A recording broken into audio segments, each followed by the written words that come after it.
All right, welcome everybody. I just wanted to give it a couple minutes there for everybody to start pouring in, and we'll just get started. How's everybody doing this evening? I'm doing another multi-stream simultaneously to YouTube and Stream Me, but I do encourage you, if you're on YouTube, to definitely come over to stream.me, because that's where I want to, stream and use the YouTube channel as more of an archive for the streams. But for the time being, we'll do the multi-stream. No, we're not covering the Vic thing today. I actually had planned to do that, but I want to have Necro13 on to talk about that with me, and unfortunately, he got, called into work last minute, so I decided to pull up some other topics and give it a stream anyway. Just get some water here.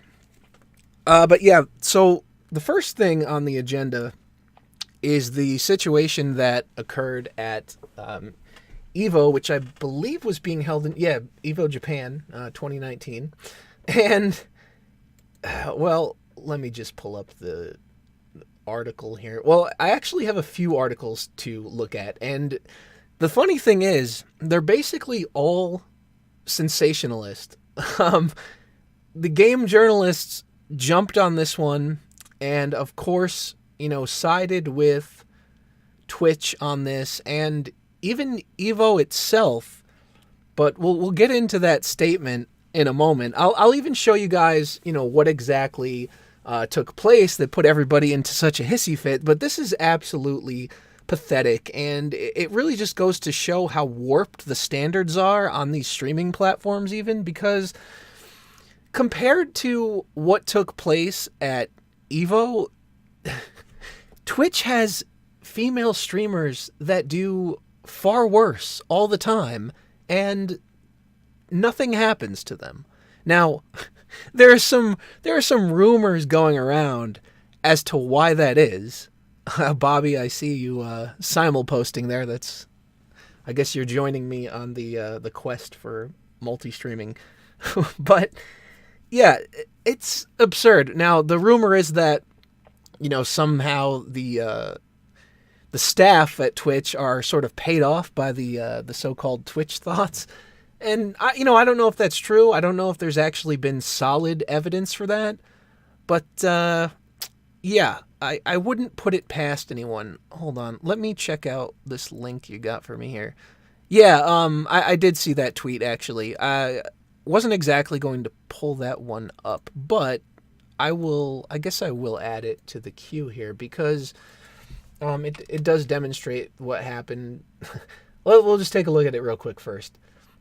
So EVO owner / manager. This is Brandon of Niche Gamer, which is a pretty decent website. So as far as gaming sites go these days, they tend to stay out of the politics, and that is definitely a good thing. Yeah, well, not paid with money. Let's just put it that way. Hey, Glitch Mod, why don't you delete it for me, buddy? All right, Mortal Kombat, Western game that masterfully depicts brutal murder in vivid detail. Soul Calibur, Japanese game with voluptuous female characters with revealing costumes equals totally not okay. What the fuck is with Japan? Are they kidding? This is really stupid. I mean, why can you be as violent as you want, but yet, you can't show streams with any or video games with any sexual content, any fucking anything that goes outside of that. And it makes no sense to me. The standards are completely off. I don't have a problem with either. Both should be allowed. And to act like one is so much worse than the other is just insane. But let's get to the articles that were written. I'm probably not going to read all of them, but I have 4 or 5 pulled up here to just kind of demonstrate that they all sort of mirror each other in their opinions. So, EVO Japan stops Twitch stream after multiple NSFW incidents. Yes, folks, not safe for work. Because, you should totally be watching EVO streams at work anyway. So EVO Japan kicked off on February 15th, and just a few hours into the stream, they had to temporarily shut things down after multiple not safe for work incidents made their way onto the broadcast during an advertising segment for Dead or Alive 6. Advertising games and products at EVO is nothing out of the ordinary. It has happened plenty of times during the EVO World Championship events. However, things got a little out of hand when presenters showing off Dead or Alive 6 got raunchy with their actions, causing EVO to shut down the event stream for some time.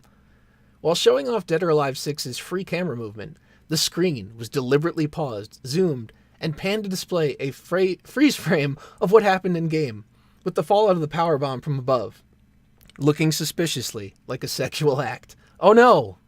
What possibly could have happened? Here, we'll play this one too. This is the other thing that happened. This is great, by the way. I mean, they're just having a laugh at the comedic freeze frame here. And what is wrong with that, by the way? Like, this is it. This is what got the stream banned. There's one other part with the ladies themselves, but this is all it takes. I don't know. I mean, I don't know how the hell you could look at that and not at least be mildly entertained. Who looks at this and gets mad and it's like wagging their finger? No, don't look at that.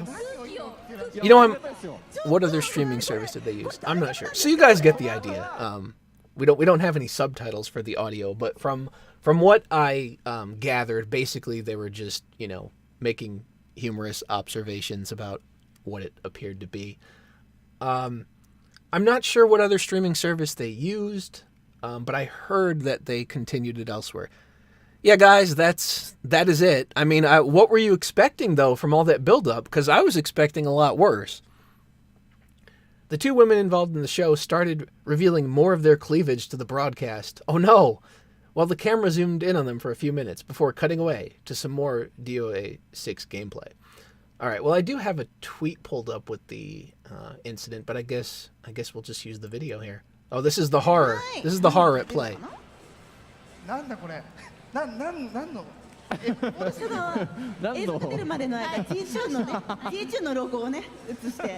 Now keep in mind, these women are models. I mean, this is literally what they do.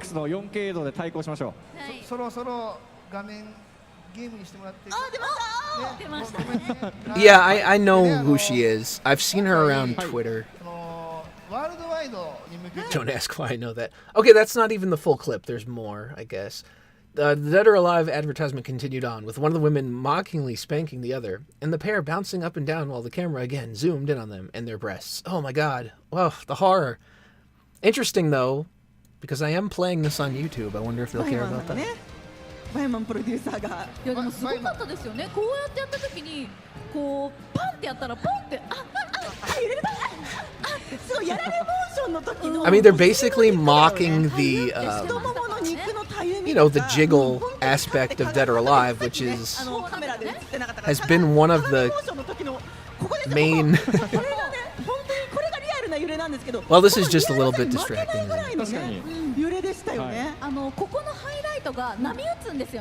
Ironically, Japan is very sensitive to graphic violence. Kind of the opposite, maybe.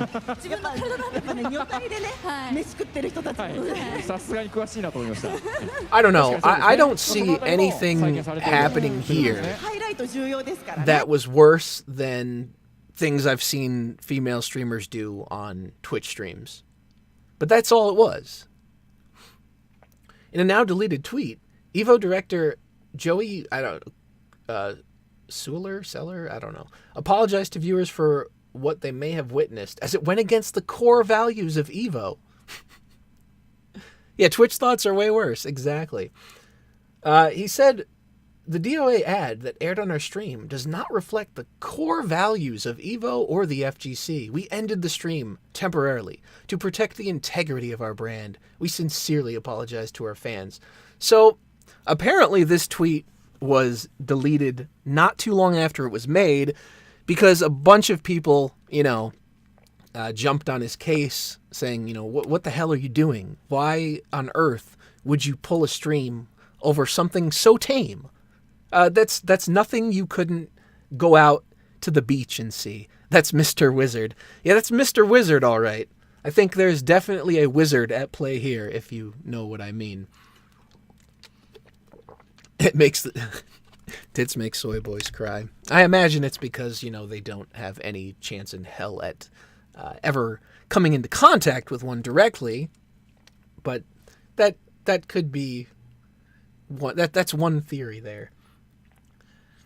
So let's see. Mark Mangiulio, global head of business development for EVO, also echoed Suler's tweet by appearing on stream to apologize for what viewers had seen. This is what is embarrassing to me.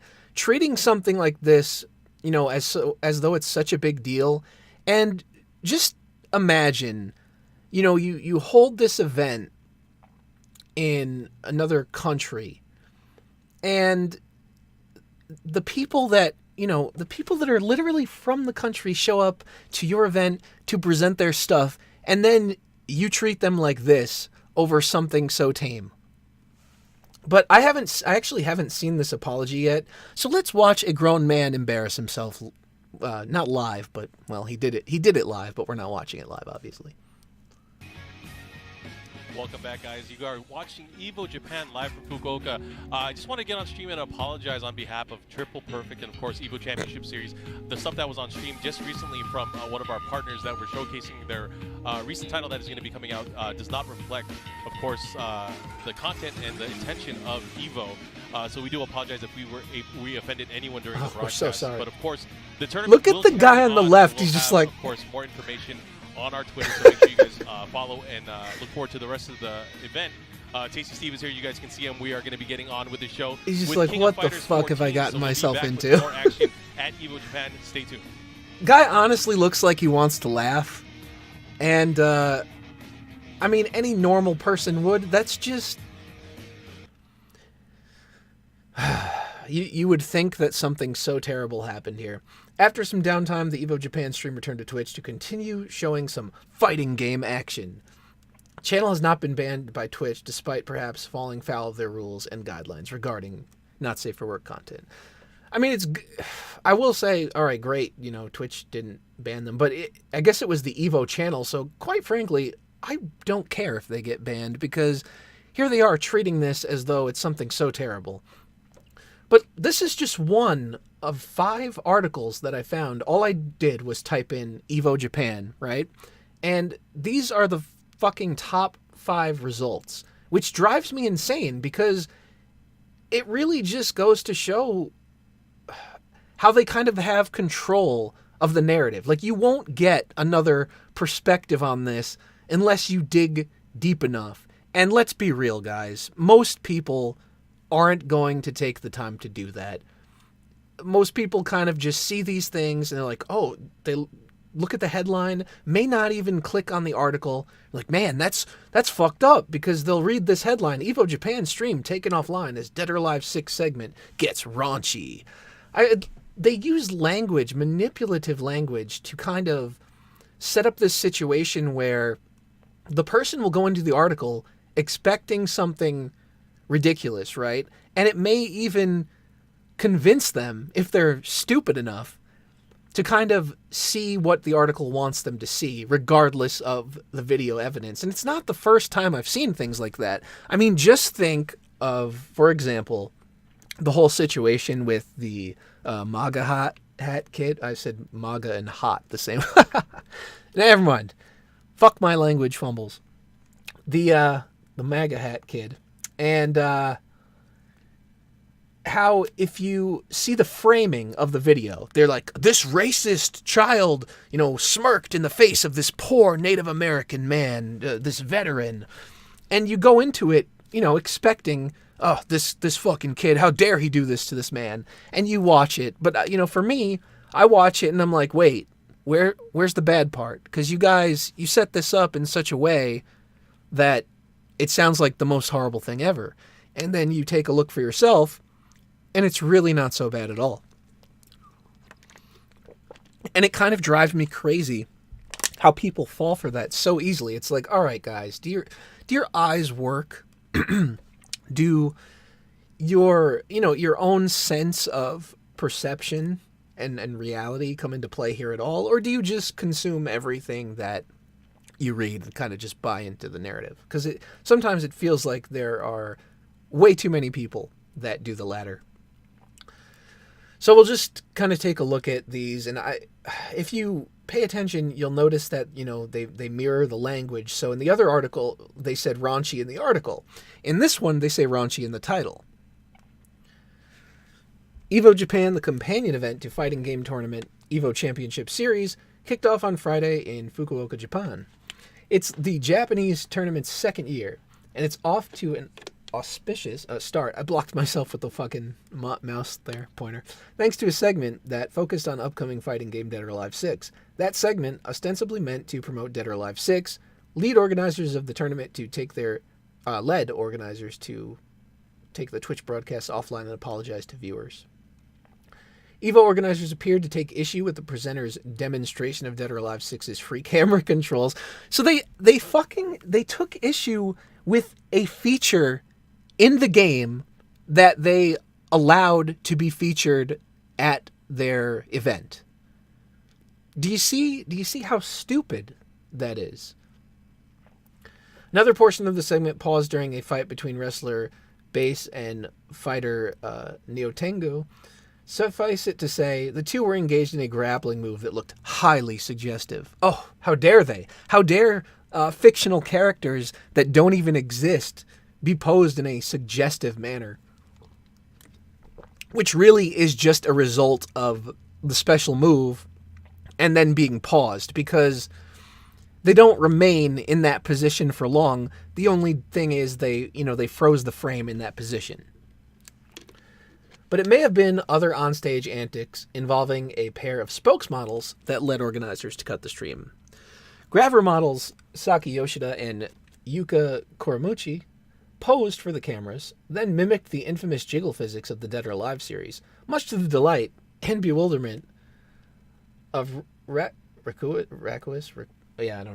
Twitch chat, which joked that the two were violating the stream. That's one of those words that I see, you see, but you never pronounce it. I never say it out loud.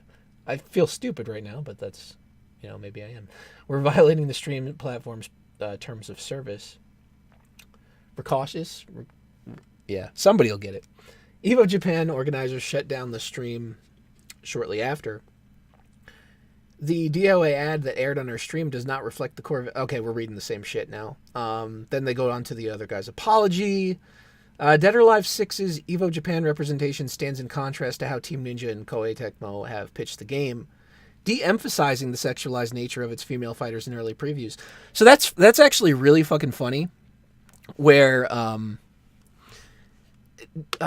Ninja kind of went out of their way with this title to say, hey, we're kind of, we're going to tone it down a little bit from past Dead or Alives. We want to be taken more seriously in the so-called fighting game community, which I think is stupid because people obviously have enjoyed the series for what it is. It's gone on for 5 games with the upcoming 6th, so they're obviously doing something that appeals to gamers. And it's hilarious to me that they toned it down, supposedly, and fucking they still managed to piss people off. They got their shit pulled in a preview. The 5th one wasn't well liked. Okay, I'm not really into the series myself. I just basically know, hey, that's the jiggle fighting game. 5th one had outfits banned on stream. I do remember that, though. I do remember people complaining about that, which I thought was also silly. It's like, okay, they're just outfits, guys. It's really not that big of a deal. But that was Polygon's take. Let's check Kotaku. I choked on water just now. That's... Excuse me. Not having a good... evening here. I woke up 20 minutes before the stream, and I didn't have everything put together, so I was like, oh shit, scramble to get all my articles and tweets that I wanted to pull up during the stream. And then during the intro music, I'm sitting here fumbling with my headphone cord, like, hurry, get it in there before the fucking music ends. So it's been a fun evening, but I didn't have any sleep last night, so I decided I need a nap before this stream comes up. So EVO Japan cuts sexual Dead or Alive 6 stream short, issues apology. This one's not as sensationalist as the other, but it is a little stupid where they're like, sexual Dead or Alive 6 stream. It really wasn't that bad, guys. Calm down. Just calm down. Just take it down a notch, you know. You got it cranked up to like 11 here. We really need to be at maybe like a 5 or so. Let's see. I don't want to read too much of the same stuff, so we'll try to look for any differences. Followed by a stage show that apparently got too risque for the EVO organizers. So they just mentioned it's been long known to, you know, put the females at the forefront. Sure, great. That's kind of been the appeal. Here we go. What began as a simple stage show demonstrating the fighting of Dead or Alive 6 veered off the rails as the women on stage modeled in clothing that had been torn up to show their cleavage and bras. Oh no. Isn't it kind of strange, though? It's like, all right, you obviously know that these women are models, the type of models they are. I mean, one of them is literally basically an ass model. Okay? So to not kind of expect that to somewhat, you know, play into the demonstration is a little bit naive, I would think. It's like, why would you even allow them to be invited if you thought that this doesn't reflect our values, virtue signal, quick, somebody might be offended, even though it kind of, the reaction, other than game journalists, the reaction kind of demonstrated the opposite. People were more annoyed that they decided to mistreat, you know, the devs and the models and pull the stream for something so stupid. Excuse me. And again, we go to, here we go. Look, the pile drive move that one paused looked like a sexual embrace. I don't think that's what you call that, but I guess we don't. Kotaku writers probably don't have a lot of experience in this area, so you have to you have to bear with them a little bit. But Mr. Wizard there is such a fucking coward that he puts out this apology tweet, right? And then people complain about the fact that, like, hey, you guys, you really overreacted. You fucked this up. Shouldn't have pulled that. There's nothing to apologize for. You're basically embarrassing yourself. And as a result, what does he do? He deletes the tweet. Now, his tweet was about the supposed core values of EVO, right?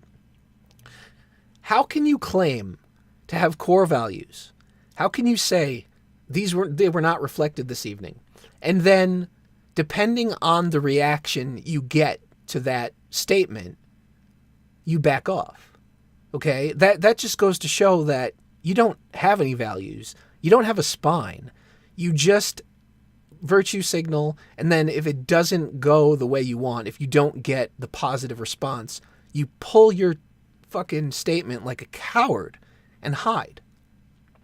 That to me is the most sickening part. Like, if you're going to pull the stream and you're going to make a statement like this, have the fucking balls to stand behind it. Don't cave. These are your so-called principles, right?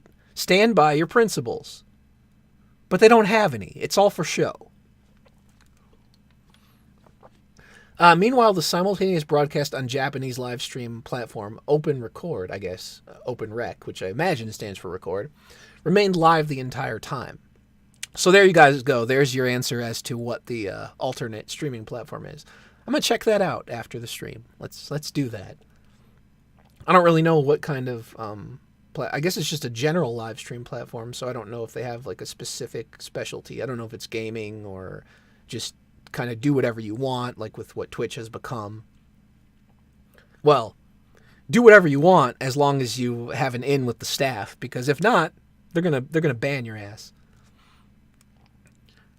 More of the, repeat apologies videos, bullshit. So, I mean, then you look at the recommended stories for Kotaku, right? And it's all related to fighting game stuff, obviously. So this is where they were saying they were going to focus on Dead or Alive 6, less sexualized, more esports friendly. Which I still don't understand why, just because a game has a little bit of skin, it's not esports friendly, considering that a fucking, like a fighting game tournament is about beating the piss out of other people. Like, why are you going to draw the line, the arbitrary line in the sand at clothing? Then we have ESPN makes Street Fighter player change character's thong due to broadcast standards. Again, okay to, kick somebody's skull in, but not okay to dress in a thong. And why so many people are yelling about Dead or Alive Extreme 3. I don't know what that's exactly about. There's multiple angles that could take. They could be saying, oh, why are people outraged that it's not coming out in the US? Or they could be saying, people are outraged because this game is problematic. It's definitely one of those two takes, given that this is Kotaku. But it just goes to show how all of these fucking things, the comments are so stupid. All of these journalists, they kind of mirror the same opinions. Like, you can't go somewhere popular and find... This headline is so stupid. You can't go somewhere to a popular website and find a fresh take on this, is what I'm saying. EVO Japan stream halted after Dead or Alive hosts start spanking each other. Now, come on. Come on. It was like, 5 seconds of the girl jiggling her butt. This is just embarrassing. Let's see. Yeah, it all says the same type of thing. They kind of set the stage to explain, how the games are marketed. Like, oh, in Japan, it includes a collector's edition with breast-shaped mouse pads. So, heaven forbid. Even if it was spanking, what's the problem? She gave consent and wasn't upset at all. Yeah, fair enough. Fair enough. Let's see here. And last but not least, because these are kind of just all repeats, so I don't want to read through the same fucking thing for you guys over and over. EVO Japan shuts down sexually explicit Dead or Alive stream. Sexually explicit. They go from suggestive to, and they have to take it up to the next level. We're going with explicit. Okay, that's a whole new world.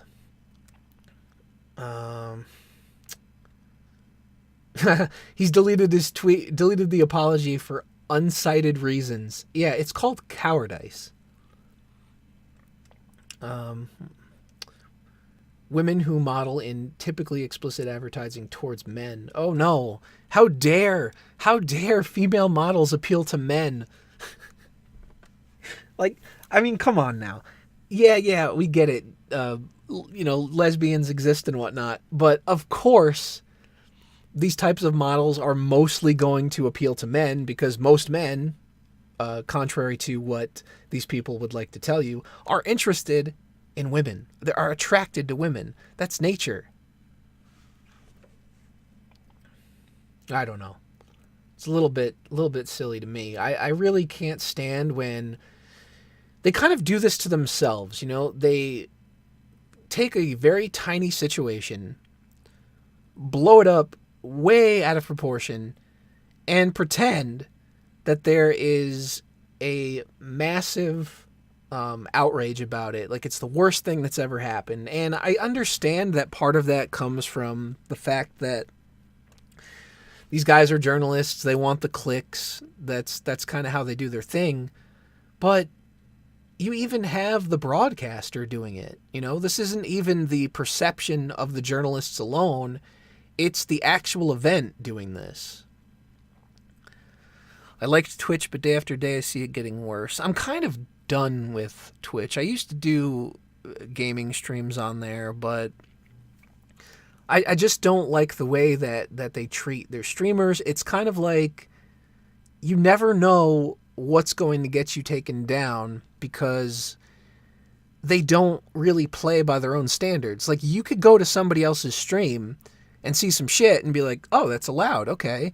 And then you go and you do it on your stream and you get banned. Or, you say some word that you don't realize is, I guess, off limits, and you get banned. You say there's 2 genders and you get banned. I think I talked about that on a stream before, right? Where the thank you for the sub there. I think that's probably YouTube.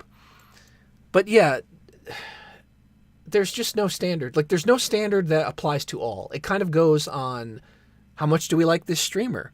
How much money do they make for us? They'll go and they'll ban somebody that maybe isn't that big, that says something quote unquote problematic, because they don't bring in, it's not a big profit loss, I guess, maybe.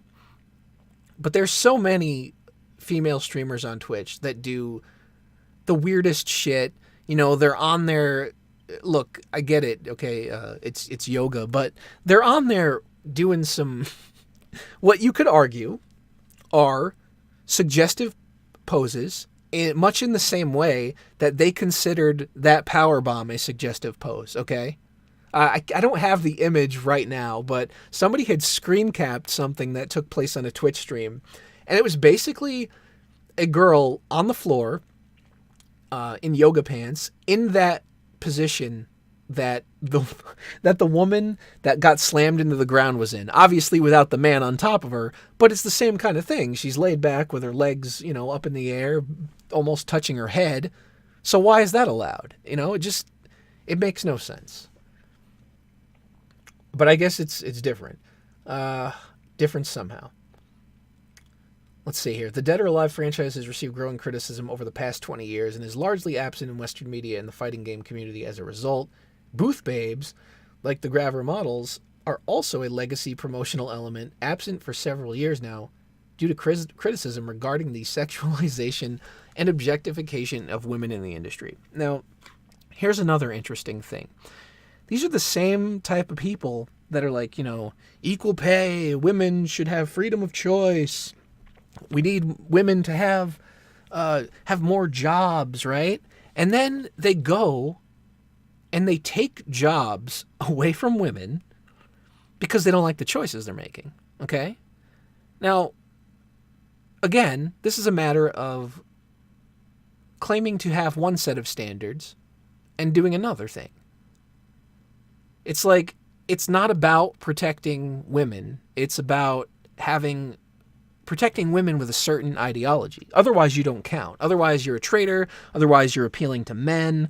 And you can't have that because, well, that makes you part of the patriarchy. That makes you suffer from the imaginary ailment known as internalized misogyny, and we can't have that. We can't have a chick that just wants to look good, have some photos taken of her, show up at events, and be ogled a little bit. I mean, obviously they don't mind.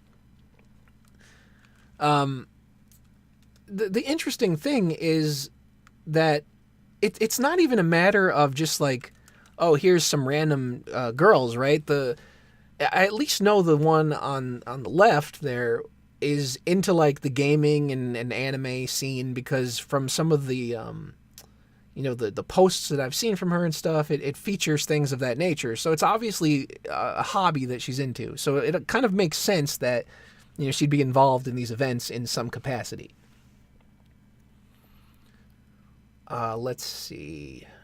Oh, here we go. They certainly understand the difference between Japanese and Western cultural acceptance levels in this regard. As a result, they prioritize their broader Western audience and never mind their advertisers and publishing partners, who all expected an E for everyone stream. Oh, that's what they're going to argue here? That is pathetic. Absolutely pathetic.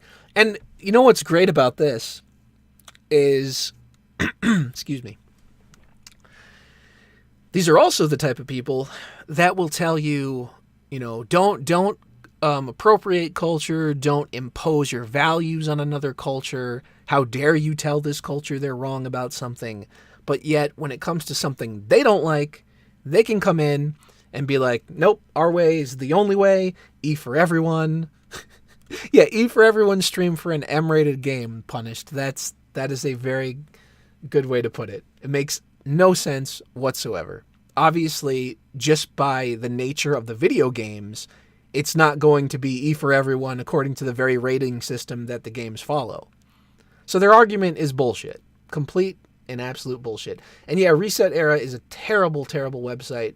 I actually even saw a post from there that somebody screenshotted regarding this event.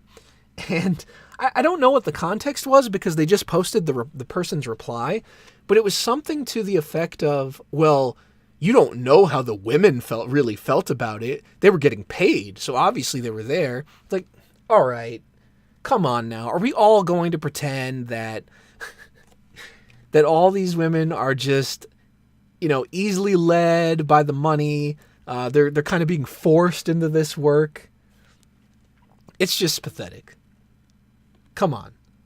They're grown-ass adults. They can make their own decisions. And to pretend that, it's all just the evil men that are forcing these poor, poor innocent women to do this is absurd. Man, I'm trash at Ghost Survivors. What is Ghost Survivors anyway? I heard about that.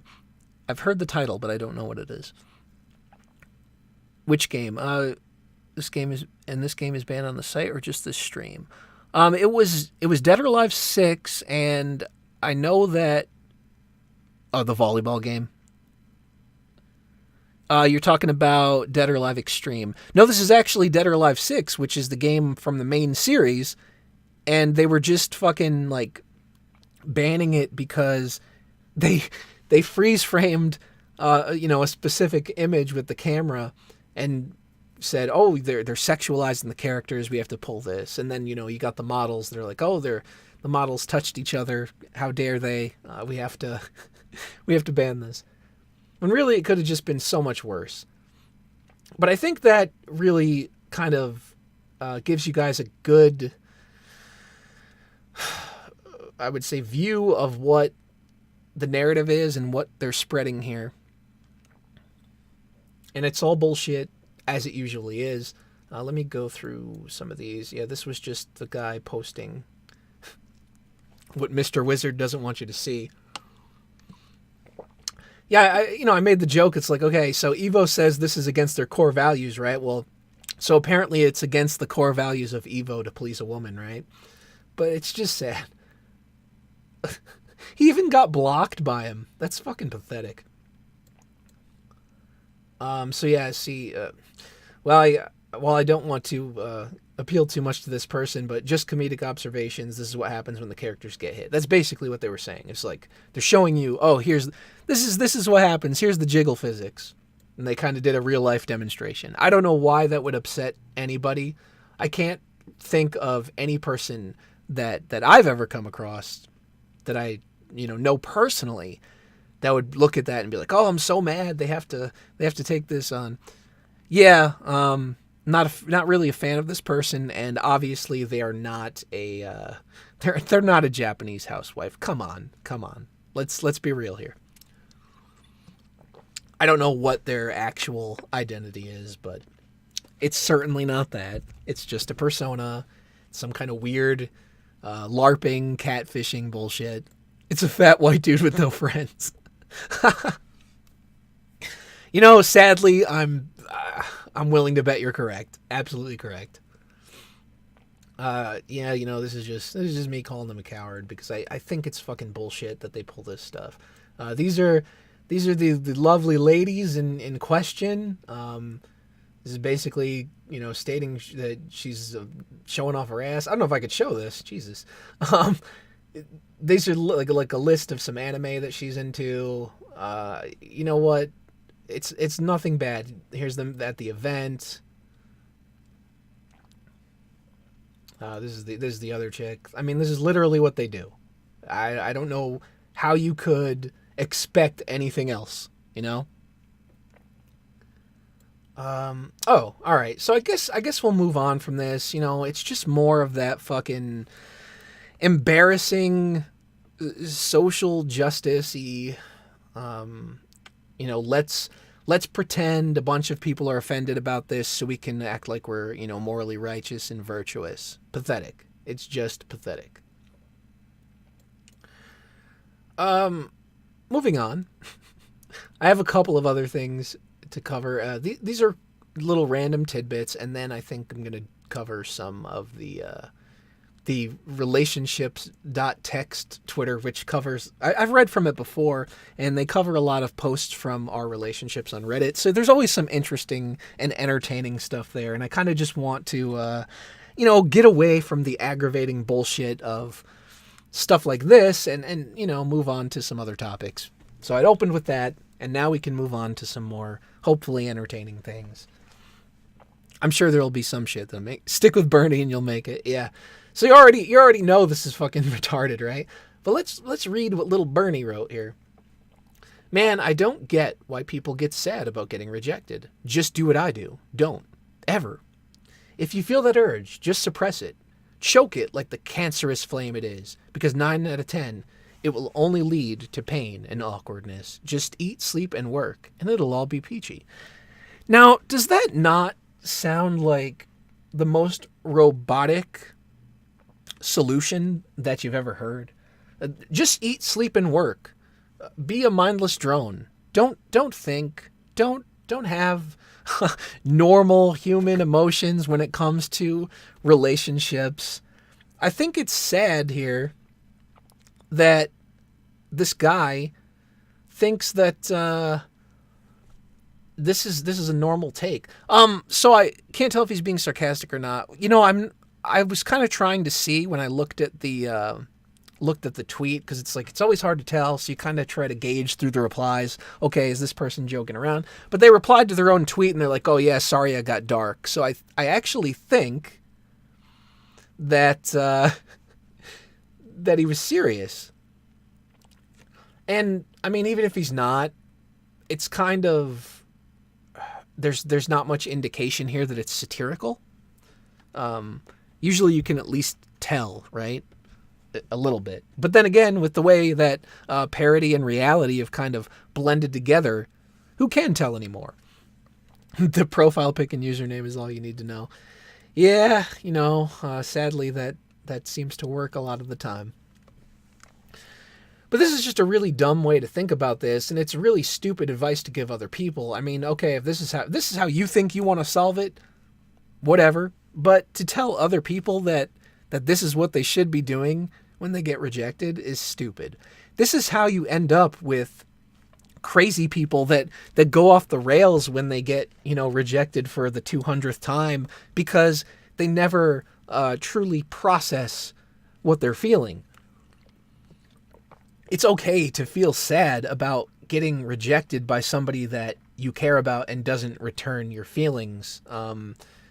Suppressing that and bottling everything up, it doesn't help anyone, especially not yourself. You're not being honest with yourself. And here's the thing, what he's suggesting is completely retarded anyway, because by saying that if you feel that urge, you have to suppress it, that means that his initial message of just do what I do, don't, is false, because regardless of whether he deals with that emotion, he's still feeling it.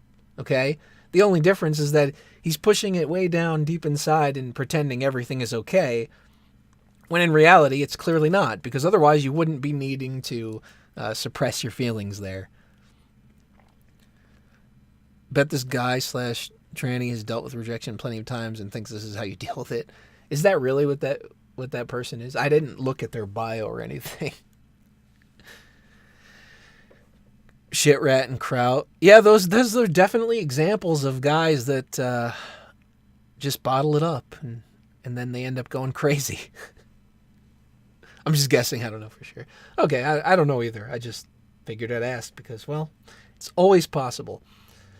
But yeah, I mean, if you're going to act like some expert when it comes to these things, at least have a decent take. This is just awful. That's just a little tidbit that I wanted to pull up real quick because I thought it was extremely silly.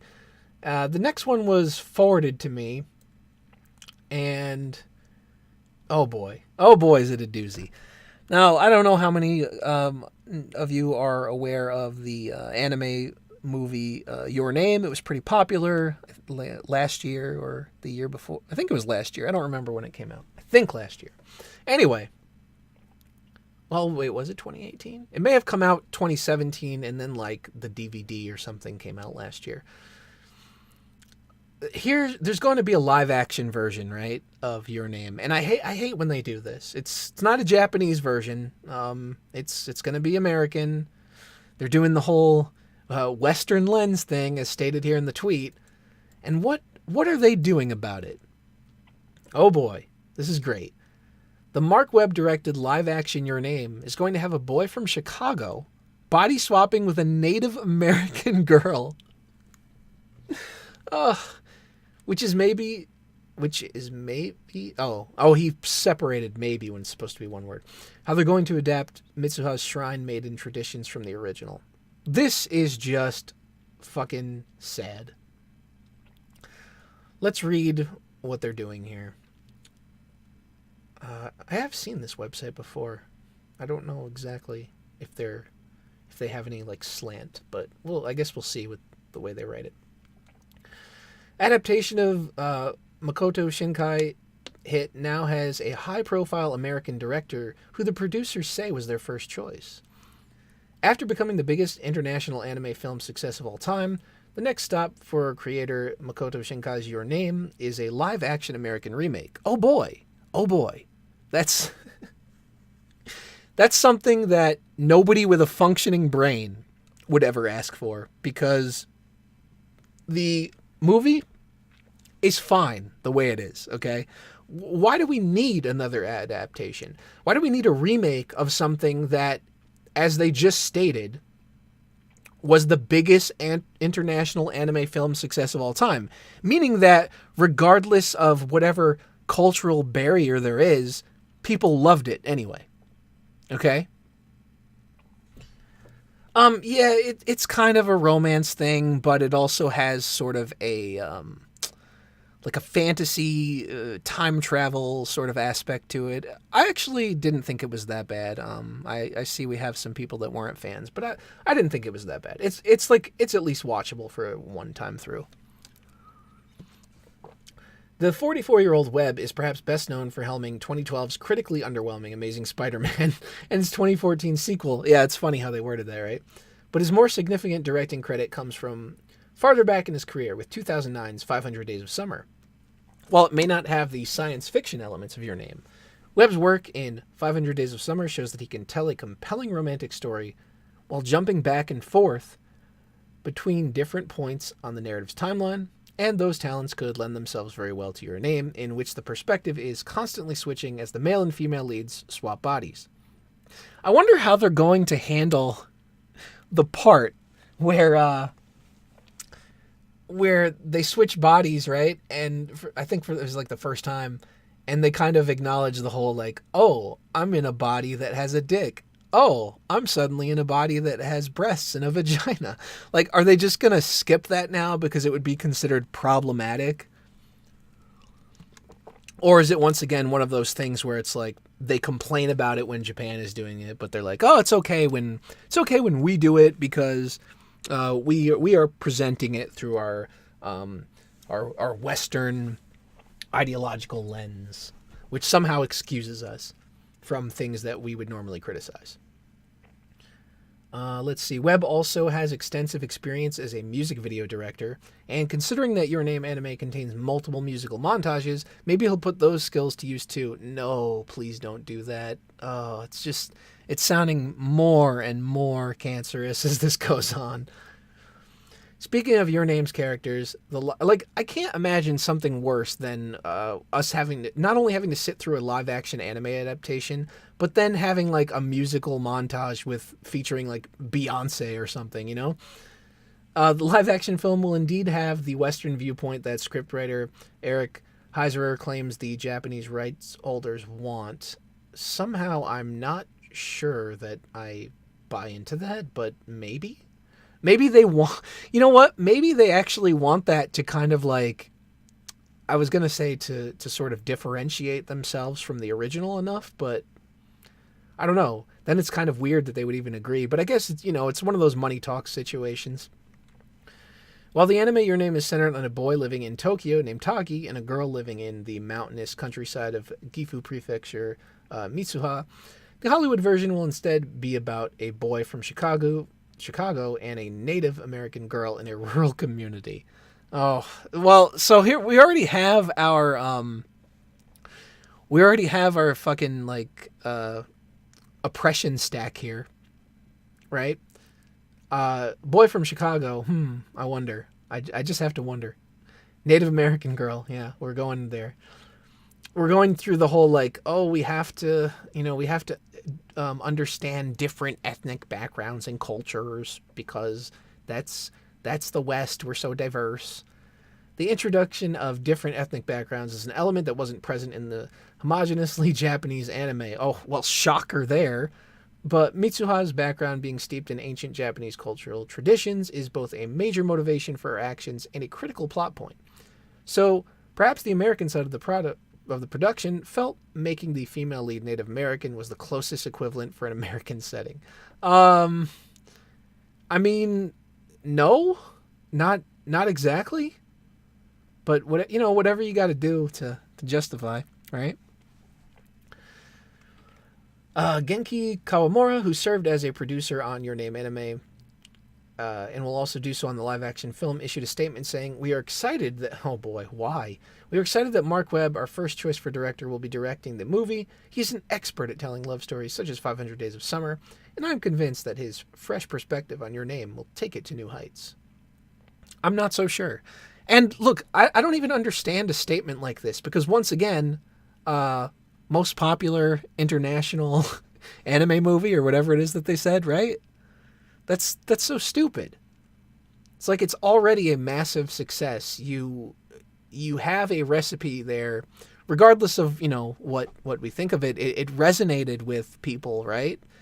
And as a result was a major cash cow. So to try to fix something that isn't broken, usually you end up just going backwards.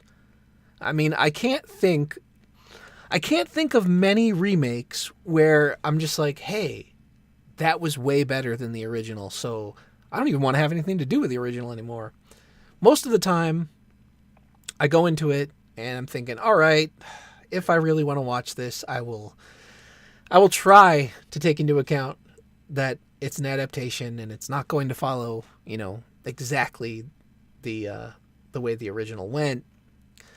But more often than not, I just end up massively disappointed. To the point that I don't think I've actually seen a remake of something in quite a while. I'm actually having a hard time thinking of the last one that I checked out.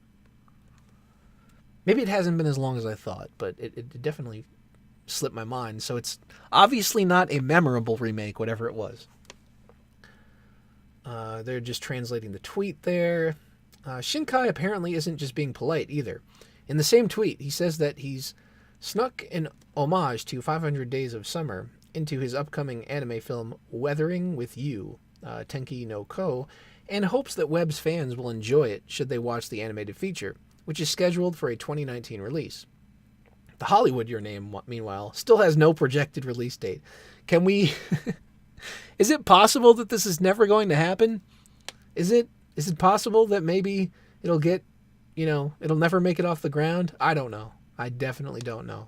They're probably going to push it out there as something that is so amazing, and regardless of how crappy the general public thinks it is, I can just picture it now that, things like Anime News Network and all those other left-leaning websites are going to kind of tout it as this amazing remake that, really just gets it, really just captures what it means to live in a diverse country, right?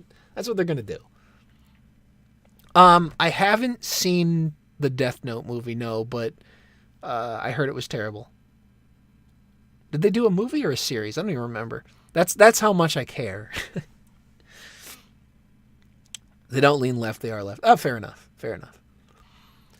Let's see. I think that was it on that. Oh, so this is, I guess this is a decent segue because it ties into Japan. I fucking hate Twitter and the way that they just autoplay videos. Stop it. Stop it. I came across this yesterday, and I don't want to spend too much time on this topic, but I was just kind of blown away, and I shouldn't be, by the reaction to a statement that I made on this. 13 gay couples just filed Japan's first lawsuit challenging the country's rejection of same-sex marriage.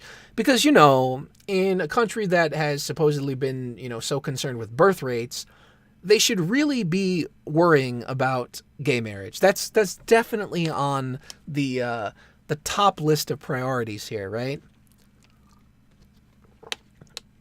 It's I can't deal with this stuff. So all I said was, I've yet to hear anyone ever adequately explain why marriage is a right in the first place. And to be honest, I haven't.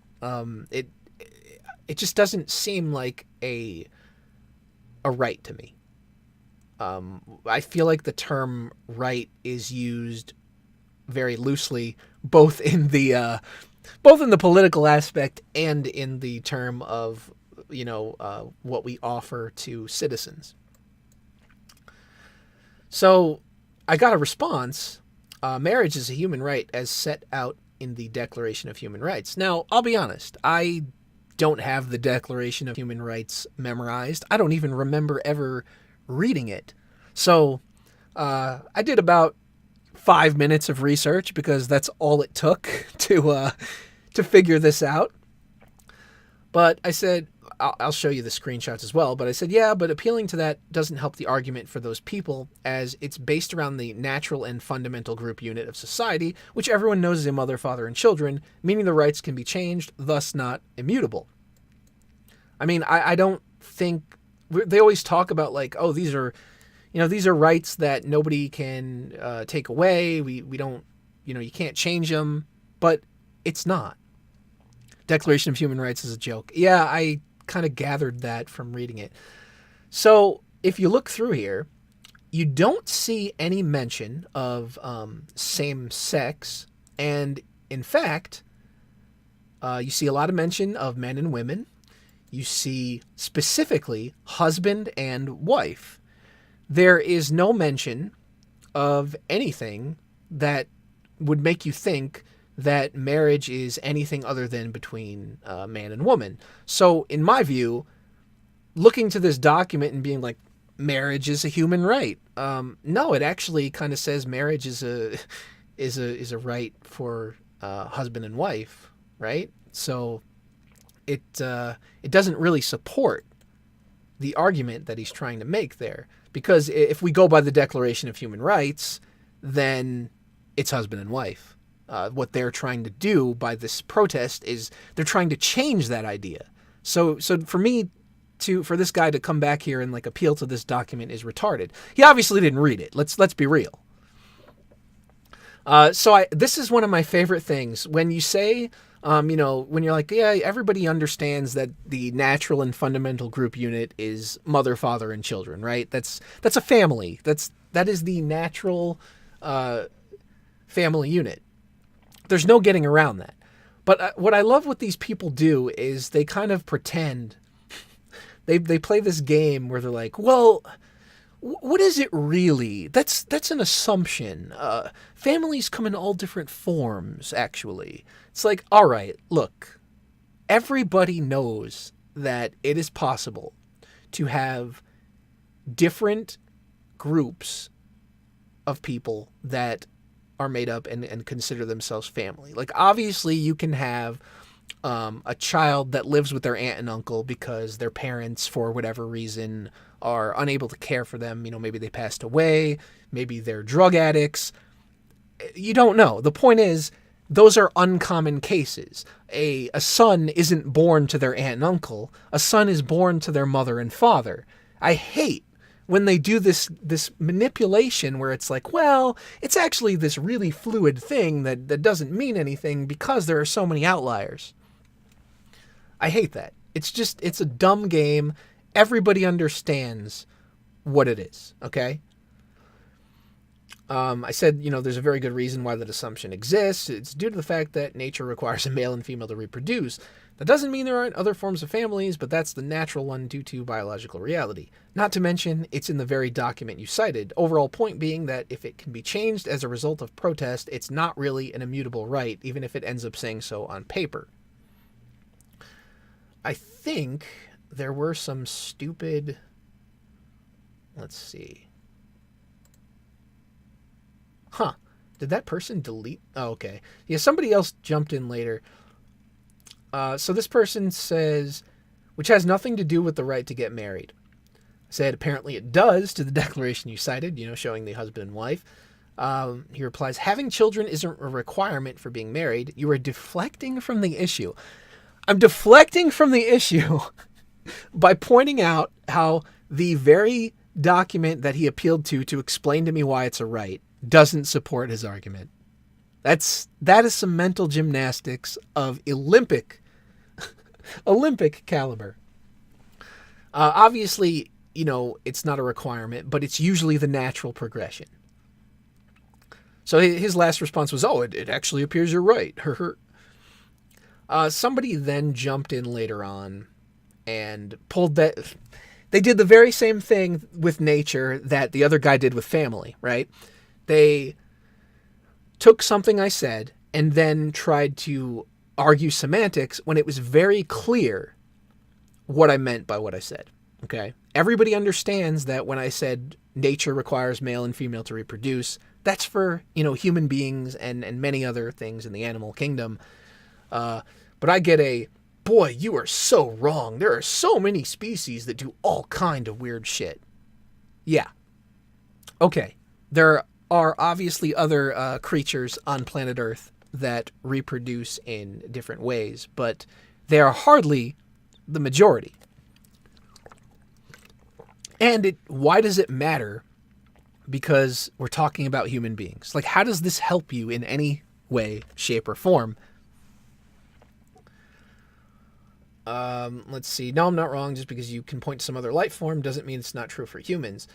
Nature requires a male and female to reproduce. This is false. Also, what does it have to do with marriage? Marriage isn't natural. It's a human ceremony and law.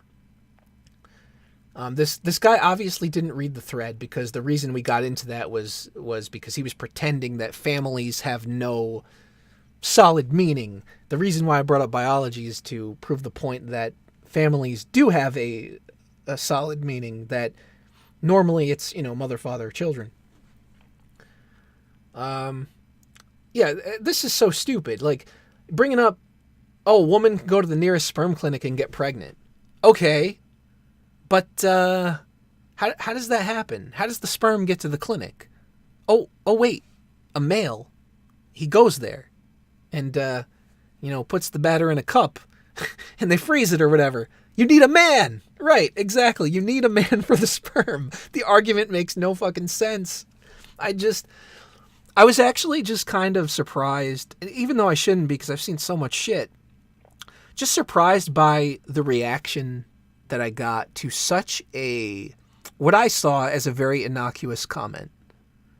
And it turns into this whole thing where, like, I might as well have said, some Islamist shit about what to do with the gays, It's absurd. If you don't, just unquestioningly support the narrative, then you're evil, you're out.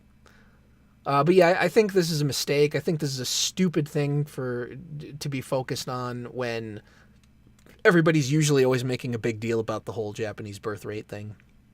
I think, if anything, and that's such a huge problem, that's definitely something to get in order instead of worrying about marriage for a group that, doesn't really require it, because of the fact that it doesn't lead to the same things that a straight marriage would lead to. And that's not a bigoted stance. That's just the reality of well, the universe. I mean, how do you argue with that?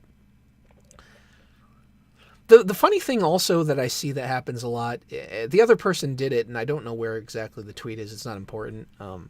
They'll always go and like bash the idea of marriage. They'll be like, oh, well, which marriage is important? The child brides and all this other, the mail order brides and shit like that. And, or like arranged weddings. And it's like, wait a minute. If you think it's such a terrible fucking thing where I'm losing my train of thought, but if you think it's such a terrible ceremony, why do you feel the need to take part in it, right? Like, why would you want that if you think it's such a terrible thing? You're framing it in this awful way while simultaneously arguing that this group of people needs it for undefined reasons that we can't really seem to adequately explain, because anytime somebody asks, they just get shut down. But let's move on to something maybe a little bit more lighthearted. I don't know. Some of these things can be pretty messed up, so we'll see where it goes. The relationships.txt. I'll do a few of these. Let's see. Already an hour and 7 into the stream. We'll see how much longer to go here. I don't know how many of these there are that will be interesting. Like I said, I kind of jumped on the stream last minute with very little prep. Think I'm doing okay so far, but I could be biased. All right. This one looks rather long, but let's check it out. My neighbor, 80s female, hates me, 24-year-old male, because she thinks I'm cheating on my roommate, 25-year-old male, who I'm not in a relationship with. Okay, this could be entertaining. So this is a stupid situation. My roommate and I have the same job, which involves constant travel for more than half of the year. During that time, we're only ever at the apartment for like a week or so every couple of months. Maybe this is like, I don't know, maybe they work on a cruise ship or something. Shortly before we left for like 8 months, an elderly woman moved in across the hall. We saw her during the brief times that we are home, and she was super friendly. About 2 months ago, we came home for good, meaning until the travel part of the year. The neighbor was nice for like 2 weeks, and then things changed, dramatically. She death glares at me whenever she sees me. She gives terse one-word responses when I try to make conversation. She still likes my roommate, though. When she sees us together, she'll very pointedly say, "Hello," roommate's name, and ignore me. A few days after that behavior started, she saw my roommate out by himself and told him she thought he should know she'd seen me come back late with a girl, and then saw that girl leave in the early morning. Mystery solved. She's just an ultra-conservative old lady who disapproves of premarital sex and thinks my roommate does too. He had inadvertently avoided her ire by going over to other people's places instead of taking them back to the apartment. I figured there was nothing I could do short of taking a vow of celibacy to make the old lady stop hating me for being a dirty sinner, so I've just been trying to ignore it. Things got weirder after that. As if this isn't strange enough. About a month into us being home, old lady starts trying to set roommate up with random people. Like, she'll catch him alone and start going on about how her godson's nephew or whatever is single, and would roommate like to meet him? Roommate always politely declines. Curiously, she only does this when my roommate is by himself, never when he's with me. Odd, but whatever. Yesterday, roommate told me about another strange interaction with her. They were chatting, and he mentioned that he was going out of town this week, and she said, "Oh, you're leaving my name alone on Valentine's Day?" Roommate thought this was odd, but just said that he was sure I'd be fine. Old lady presses as to what's so important that he's going away for. Roommate says it's a family event, and she asked why I wouldn't be going with him to a family event. Roommate is like, why would he? And she says, just figured since we lived together, I would be included in that sort of thing, but that it's probably a good thing that he hasn't been made part of the family yet, given his behavior. Roommate assumed this was just more of her disapproving of me having casual sex and quickly ended the conversation. When he told me this, I came to a new conclusion. She thinks we should be spending Valentine's Day together, assumed I would be attending family events with him, and started trying to set him up with people, but never in front of me, after she realized I had slept with a girl. She doesn't hate me because I sleep with people. She hates me because she thinks I'm cheating on my roommate. That's why she's trying to set him up with people. It also explains why she mostly suggests dudes, which I hadn't even questioned before. Wait, what? How do you, if you knew that, like, how would you not have come to the conclusion about the gay thing earlier? I'm confused what gender is who. So it's 2 male roommates and an old lady. And I'm guessing they're straight guys because they're not dating each other apparently. And I guess for whatever reason, she assumes they're gay. How do I tactfully clear up a misunderstanding of this scale that has apparently been going on for nearly a year? The anger at has been okay, he kind of made a mistake there. The anger has been less than 2 months, but she moved in nearly a year ago and has probably thought we were in a relationship the whole time. I really want to keep getting the evil eye every time, or don't want to keep getting the evil eye every time I see my neighbor. It always feels like I've disappointed my grandmother. TLDR, elderly neighbor started hating me after I brought a girl around. I thought it was a religious thing, but it turns out she actually just thinks I'm cheating on my roommate, who I'm not dating. How do I clear up this? Oh, gee. I mean, how do you clear this up? Why would you even need advice for this? I mean, the moment you find out that that's the assumption, why wouldn't you just be like, hey, Granny, look, we're actually roommates. This is our job. That's why we're away like this all the time. We're not gay. Well, how is that even a challenge? If she doesn't accept it, fuck her. And I don't mean literally, because apparently she thinks you're gay. Plus there's the whole 80-year-old thing. I mean, come on. I sometimes I read things like this and my understanding for people goes down the drain. It's like, why would you need advice for something like this? Maybe it's a thing where they kind of just want, they want to share the story. They want the attention that goes along with that. I don't know. But to me, this seems like a real no-brainer and not a very confusing situation. Let's see what the comments have to say, because we always love the comments, right? Sorry, you just got to marry your roommate now. I don't make the rules. Old lady clearly thinks you all need to be together. The universe has spoken. This is a pretty wholesome misunderstanding, to TBH. Yeah, that's... I don't know about that. Next time gay rights supportive old neighbor tries to set up the roommate, he can say, I'm single but not interested, but my roommate is also single and might be. This does not solve the problem of her trying to pair you off with every single person she knows, but shrug. Wow. That is awful advice. Like, I can't believe it just hasn't occurred to anybody to just be like, tell her the truth. Case in point, have you ever seen Cyber Demon stream? I have very briefly. That was one of the people that was very angry when the Ralph retort came over to stream me, right? They had that stream that was like, oh my god, Nazis are invading stream me. I guess they didn't care because they stuck around the platform. But, got to get that signal out there about how good of a person you are. Is this... Okay, what? My 23-year-old boyfriend... 23-year-old female boyfriend of 26 is a chronic cheese waster? This has got to be fake, right? Lighthearted, we've been together for over 7 years, and we've never seen eye to eye on this issue. We've clearly run out of things to argue about. Oh, well, obviously. He insists that we throw away the entire block of cheese when the corner gets a teeny bit of mold. I think it is perfectly normal to simply cut away the mold. My family has always done it this way. He says it's weird and that normal people don't perform surgery on their cheese to remove the mold. Oh, all right, guys. All right. Let's take it to the chat here.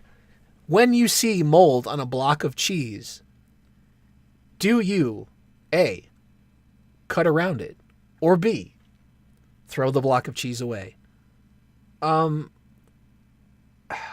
Most of the time I have like the slices of cheese, so they're kind of all touching each other, and I usually throw it away. But I think the surgery issue would be that mold usually tends to spread, so maybe you just can't see where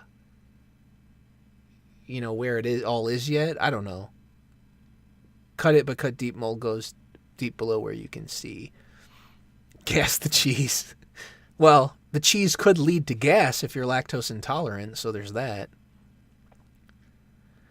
Yeah, I'm more inclined to throw it away. So we have I seem to be like a little bit of a mixed answer here between the two chats. We got YouTube chat, we got Stream Me chat. Some people are saying throw away, and some are saying keep it. But it seems fairly split. So I don't think we have a definitive answer. Throw away any cheese because it's cheese. No. Well, okay, that's choice C.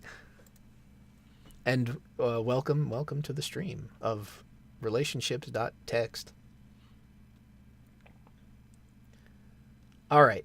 I read this one before, but I didn't read it on stream, so let's check this out. I was actually going to comment on it the other day, but it was just so dumb. Wow, co-host is alive. He lives. All right. So, I've been dating my girlfriend for around 2 years. I can definitely say I love her to pieces, I just don't love her lifestyle. In October, she got into Lolita fashion. This is the Wikipedia definition. A fashion subculture from Japan that is highly influenced by Victorian and Edwardian children's clothing and styles from the Rococo period. A very distinctive property of Lolita fashion is the aesthetic of cuteness, or kawaii as it may be. This clothing subculture can be categorized into 3 main substyles: Gothic, Classic, and Sweet. I guess she'd fit into the 2 latter categories. At the time, I was unfamiliar with the subculture, but I gave it a chance because I've never really been the type to dictate what my partner wears. Well, I mean, what is even Sweet Lolita? Does that mean like you dress like strawberry shortcake or something? The only thing I was kind of uncomfortable with was what I perceived as romanticizing childlikeness. So I was honest and I said it was something I probably wouldn't want to be around 24/7. He's like, yeah, look, girl, I'm not a pedo. Not really interested in that. Not down with it. The problem with me isn't the aesthetic, really. It's fine even if it's not one I would participate in. My problem is just how much it's consumed her life. At first, she used to do it just for Instagram, but now it's basically her whole life. I've always been a very shy introvert type of person, so it's hard being out in public with someone who people can't just help but look at. I wish he would have posted an Instagram link. I'd like to see how blatant it is. I try to cringe and just do it, but in all honesty, I found myself not wanting to go out as much or canceling plans. A recent example was my mom wanted us to come out for a New Year's Day brunch with the family. I wrongfully assumed she wouldn't dress in full Lolita gear. Although my immediate family would be okay with it, a lot of people in my extended family are traditionalists, and as the shy person I am, I didn't want to start anything. Is there really a conflict between Lolita fashion and traditionalists? I've never seen... Look, I'm not an expert in it, but I've never really seen anything that's what I would consider sexualized. You're mostly pretty covered up in that style. I politely asked her if she could wear something more normal. Regretfully, those were the words I used. This started a huge argument, so I had to make up a lie about the brunch being canceled. I kind of find it obnoxious when people get mad when you use the word normal. It's like, all right, wait a minute. You're going out of your way to, dress in a way that is obviously not common to the population, right? In comparison to the rest of the population. And then you're going to complain when people are like, oh, that's not normal. You're literally choosing to do this. I mean, I just think, okay, you're not doing the normal. That's fine. That's what you like, right? Yeah, this could be entirely made up. I don't know. Another big problem I have is that it's so expensive and she can't really afford it. When she started, she had a job, but the place she worked at shut down. She says she can't get a regular job because of her lifestyle and mental illness. This part I can kind of believe because I've seen people like this on Tumblr. She suffers from undiagnosed anxiety, but is hoping to make money as a social media influencer. She has a good size following, but they don't give her nearly enough to live off of.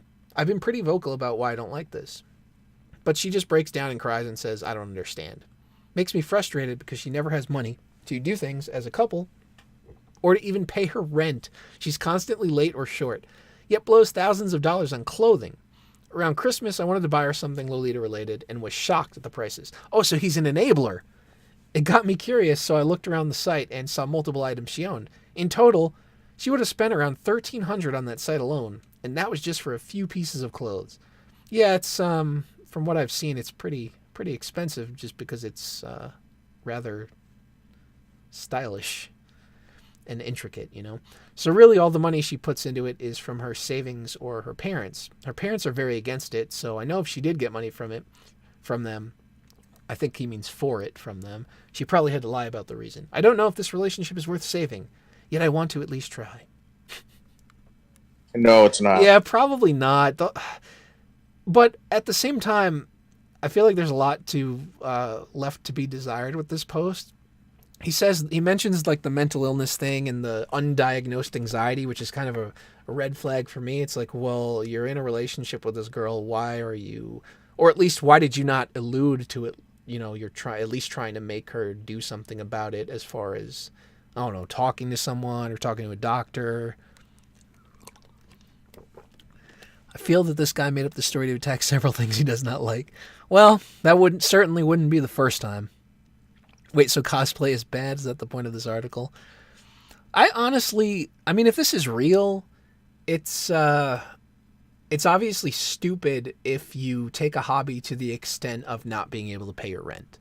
That's pretty much all I would say for that. The undiagnosed anxiety thing is silly too. It's like, okay, you have this problem, you know you have this feeling, and you're not doing anything about it, yet you are simultaneously using it as a reason to why you cannot live a normal life.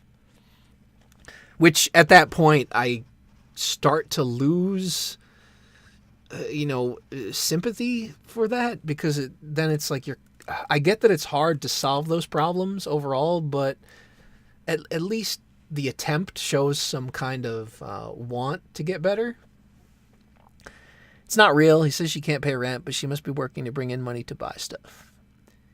Even if it's fake, I don't think it attacks traditionalists effectively. No, it really doesn't. I don't even think that it makes sense. Because again, it's not something I've looked into deeply, but I've never seen an outfit of that style that looks like it'd be something that is not traditional. Actually, wouldn't Victorian era be traditional? I mean, it's going back, but it was a time when modesty was a thing, at least more to the extent than it is now. But this is so, the comments here were kind of like, the ones I saw were kind of siding with the girl, which I guess wasn't too surprising. I love posts that bury the lead this much. My girlfriend likes weird outfits and sticks out in public, and I feel bad for being shy. Also, she's spending thousands of dollars on this, doesn't have a job, and can't pay her rent. What do I do? Yeah, I mean, I don't know. I'm kind of just going into it and responding to them as if they're genuine, but we really have no way to know. Seems a little out there, but I've seen weird things. Lolita fashion is fairly slutty? Really? Well, I guess you'd have to show me something that is considered that, and then I'd be able to see. I thought it was more of like, like the big dresses, and depends on what kind. Well, I've got to break down the three categories. Was it gothic, classic, or sweet? I don't know. What's going on here? A lot of stuff. We're just looking at. We already covered the controversial stuff. Now we're just dicking around and looking at these silly relationship problem posts. Going a little bit more lighthearted this evening. There's a problem with the old lady story. If you thought the lady was traditional enough to hate premarital sex, wouldn't she also hate homosexuality? One might think that would be an assumption, but I don't know. It sounds weird to me. I mean, maybe they're just their stupid reasoning and they didn't think about it. It could also mean the story's not real. I don't think Japanese Lolita is, but here it's a little slutty. Where here as in where? Are you in the U.S.? I don't know. Anime can make slutty of anything. Well, that is fair. There is tuna melt chan after all. Oh, we don't want that. Oh, here's a big problem. My boyfriend is chronically late for everything. This is the worst. I'll cut right to the chase. Since the beginning of our relationship, my boyfriend has been the worst at time management.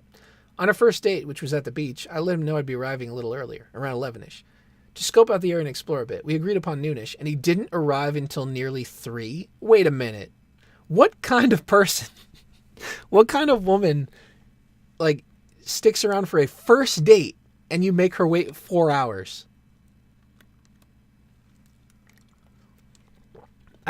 Somebody doesn't know that she's the side chick. Yeah, I just don't see that really happening, at least very often. For the almost 2 years we've been together, he's always been like this. He's not just a little late to things, he's regularly 2 to 3 hours late. Even when I'm with him, he moves so slowly, gets distracted so easily, and has no sense of urgency. I don't really think you can be regularly 2 to 3 hours late to various things. Like, for example, if you have a dentist appointment and you walk in 3 hours late, you're not getting your appointment. He also smokes weed, which I normally wouldn't be bothered by, except for the fact that it takes him hours to do so, even when he promises it'll be really quick. Plus, he seems to need to smoke before literally everything. Before a meal, before we go out anywhere, before we go on a walk, before bed, etc. It's gotten to the point where I've stopped trying to do things with him. I don't ask him to go on trips, go on dates, or do any activity together because I know I'll be waiting for hours. It's made our relationship quite boring since we essentially only hang out at his place while he smokes. I let him know, and while he apologized, he's shown no signs of fixing this. Okay, if this is real, why would you not just dump the guy? It makes no sense. I'm really not sure I understand, though, the whole being 2 to 3 hours late for everything. That doesn't work with so many things. Like, you can't go to a movie 2 to 3 hours late. It's over. Can't go to a doctor's appointment 2 to 3 hours late. Can't go to a job interview 2 to 3 hours late. I mean, is she talking about just fucking, like, trips that they've planned themselves? Like, oh, we're going to the park, but we're supposed to go at 11, but we don't go until 3 o'clock in the afternoon? I don't know. I don't know anybody that would actually deal with this. So if it's true, this person is a little bit foolish. Let's see what the comments say. Too long didn't read. My boyfriend's entire life revolves around smoking pot. He doesn't value me or my time, which shows me from the very first date, yet I'm still here putting up with it. Yeah, if that's real, that's definitely the TLDR on that one. It just really doesn't make any sense as to why you would stick around. Like, wouldn't you, if you had a first date and you agree on a time and the person doesn't show up within like a half an hour, wouldn't you give up, or wouldn't you try to call them and be like, hey, are you even coming? I mean, I would just leave if it was that long and I could get no response out of them. I would assume that they stood me up and just leave. Seems like an easy solution, but apparently you somehow get into a relationship and then stay together for almost 2 years when you know that's the way it is. I think this is kind of like one of those situations, if it's real, which I'm, definitely pressing X to doubt, where like the woman thinks, oh, he's bad, but I can change him. If I just try hard enough, I can change him. I can fix this guy. I can do it. I'm the one that's going to do it. Nope. Didn't work. Oh, here's a great sense of urgency. Help! I slept with a guy nearly 48 hours ago, and he won't leave my place. This has got to be a joke, right? Wait, I can't even read this. Why the hell is it so small? All right, so open image in new tab so we can get it closer. All right. I am recently out of a long-term relationship, and it's been a long time since I have dated. So I've been meeting guys from Tinder for hookups and dates. The best places to meet guys. I went on a date with this guy on Friday night, and it was okay. He seemed nice, and we ended up going back to mine and hooking up. Anyway, fast forward to, now, and the dude is still here. I'm used to a guy staying for a while the next day, having coffee or whatever, but he slept over Saturday night too, and now I'm worried he's going to end up staying tonight too.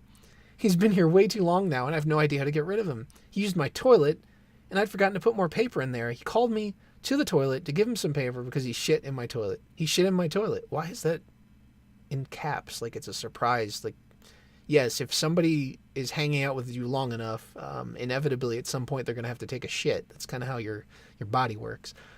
That's how long he's been here. He's had a shit. I don't know. I just think one-nighters have overstayed their welcome when they shit at your place.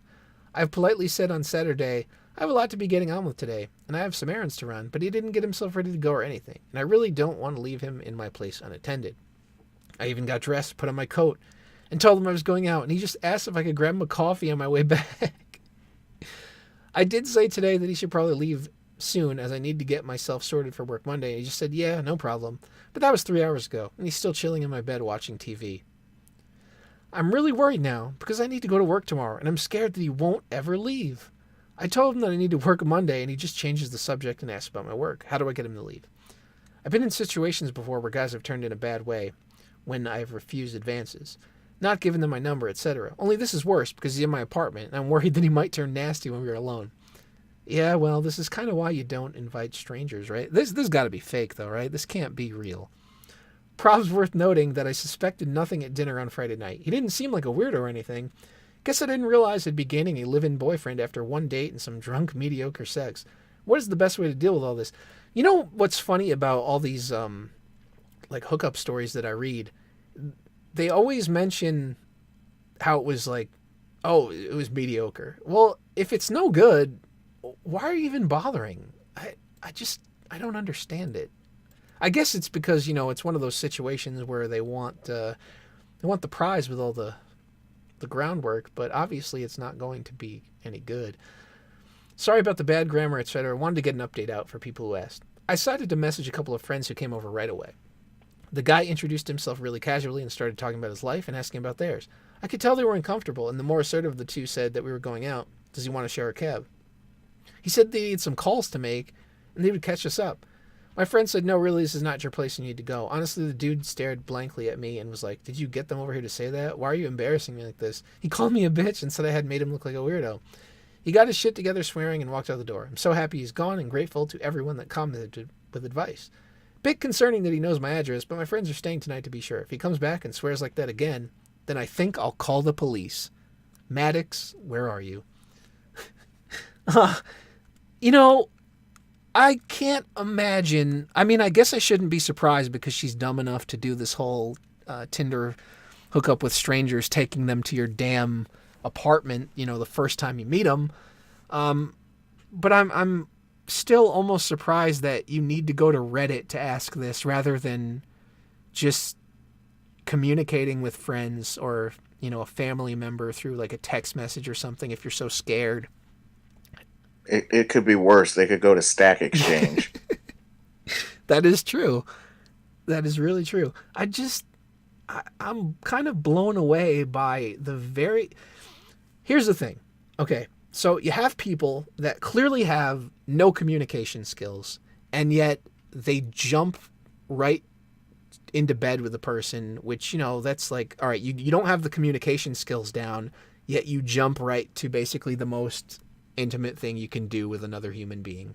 It's like, get your shit together, do some things in order here, get to know the person a little bit. Maybe you could have got an inkling to the fact that he was a little bit strange if you just, if you just took some time rather than one dinner or whatever.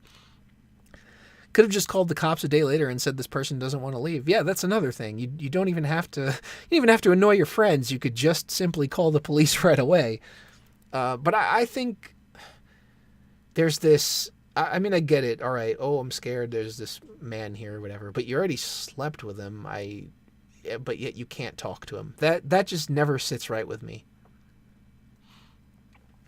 I don't know. Maybe that's just me living in a bit of a different world here. No way. Been seeing an amazing guy.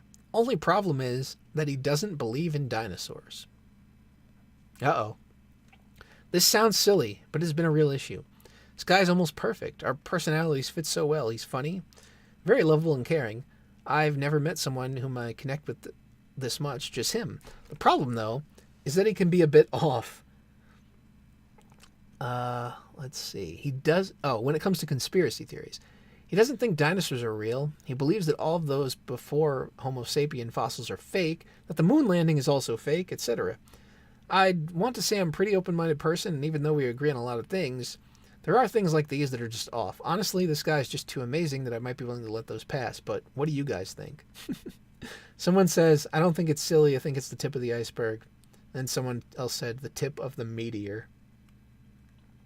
I mean, I don't know. Okay, this one is just a troll. Dinosaurs, really? Yeah, that's where we're drawing the line. I mean, I don't know. If somebody actually thought that, okay, that's kind of dumb. But at the same time, dinosaurs aren't around anymore, so who cares? Like, what does it matter? Unless maybe one day, you'll be able to prove to him when Jurassic Park becomes real. But then he'll just be like, "Oh, well, they were made in a lab. They're made based on the fiction." Right? I don't know. Oh, wait. Oh, this is connected to another one. Oh, geez. Yeah, I knew it was going to get there eventually. My boyfriend, 28 male, is a creationist, and it freaks me out, 25 female. We've been dating for 4 months, and he's been the best guy I've ever dated, hands down. He's smart, funny, kind, college educated, great job, and we just instantly clicked when we met. I really like him, and we spend basically every day together to the point that I've basically moved into his house. Does he want you to leave and you just don't know it? We were out one night at a bar talking about outer space, and I mentioned something about how the Earth is millions of years old, and he gave me a look and said something like, well, the Earth is only a few thousand years old. I returned the look and asked him what he was talking about, and he proceeds to go off about how humans and dinosaurs walked the Earth at the same time, evolution's only a theory, blah, blah, blah. I kept my mouth shut since I believe in evolution and changed the topic since a bar wasn't the best place to have this debate, and we moved on. Since then, it's been brought up a few times where I'll make a comment about it, and he'll kind of roll his eyes and avoid the topic. If this had been brought up on our first date, it wouldn't have gone on a second. I knew he's religious, Dad's a pastor, he has a cross tattoo, but I had no idea about this. Day to day, I know this isn't really a big deal, but it freaks me out thinking about the future. If we have kids, how he would want to raise them on creationism. I just see creationists as being extreme on their religion and denying of basic science. I don't really know what to do at this point. Is this a really big deal, or am I freaking out about nothing? What are you homeschooling or something? As far as I know, unless you're sending them to a very, very specific school, they're probably not going to teach you that, and even then, they might not. It doesn't seem like a big problem. I don't know. Doesn't seem like a breaker to me. Like, how often do you really need to talk about the origins of the universe in a relationship? I don't know. And if you think differently about it, maybe it could actually be an interesting conversation. And what fun is it if you're just like, oh, the universe is a million years old. Oh, yes, I do know. Stroke. Like, come on. I don't know. That seems like a very, very silly reason if you have all of these other values and connections. So this comment says, do not enter into a relationship with someone who thinks they are too smart to be fooled by these so-called experts. That's a really dumb take. To pretend that just because someone is called an expert that they're always correct. Oh, this is why we have the NPC meme. This is it right here. Oh, look. Oh, here's the shock of the century. Gamer, lawyer, wannabe hermit, he, him. I love science, peace, and reason, but am willing to make an exception for punching Nazis. Did I call it or what? And what is it with all the wizards? This guy's the wise wizard. Yes, he spells it with a Y. Oh, what happened to this world? I would rather talk to somebody that thinks the world is a couple thousand years old than somebody that thinks an expert, a quote-unquote expert, is always correct about everything. Soy indeed. Well, I just happen to think the orange, the Cheeto in office is really bad, and he's racist, and we really don't need to promote bigotry and stuff like that. We need to promote open ideas, and we need to support women and POCs and the LGBTQIA limit as sign of X over X as X approaches infinity. We just or X approaches zero. We just need to support all those people. Um, And and everybody clapped. and CNN is very reliable. I remember in U.S. history when they talked about yellow journalism, but I mean we're totally Well, we're in past that, right, 2019. guys? I mean, come on. Right. This is the current year, and I mean I can't believe that. I mean, didn't you hear about that one Empire actor that got assaulted by white guys talking about make America? Well, okay, they may not have been white, At but 2 anyway, a.m. in Chicago. What? Trump supporters? Ah, Yeah, Trump supporters are probably asleep because they have to go to work the next day. I don't know. That's just the whole thing is absurd. Oh, and it's kind of a joke with the whole we support this type because whenever someone from that group comes along that doesn't have that that opinion, they're always like, they find some way to bash on them as well. So it's really just like it's not about the people, it's just about the opinion. It's about using those groups as pawns to seem virtuous and whatnot. Let's see. What else do we got here? All right. How much longer do you guys want to do this? How many more of these do you want to see? I don't know if it's getting old or not. I'm willing to go for a little bit more, but probably not too much past like the 2-hour mark or so. That's usually where I end the streams, because I don't think many people like to listen to the the really long ones. But we'll see.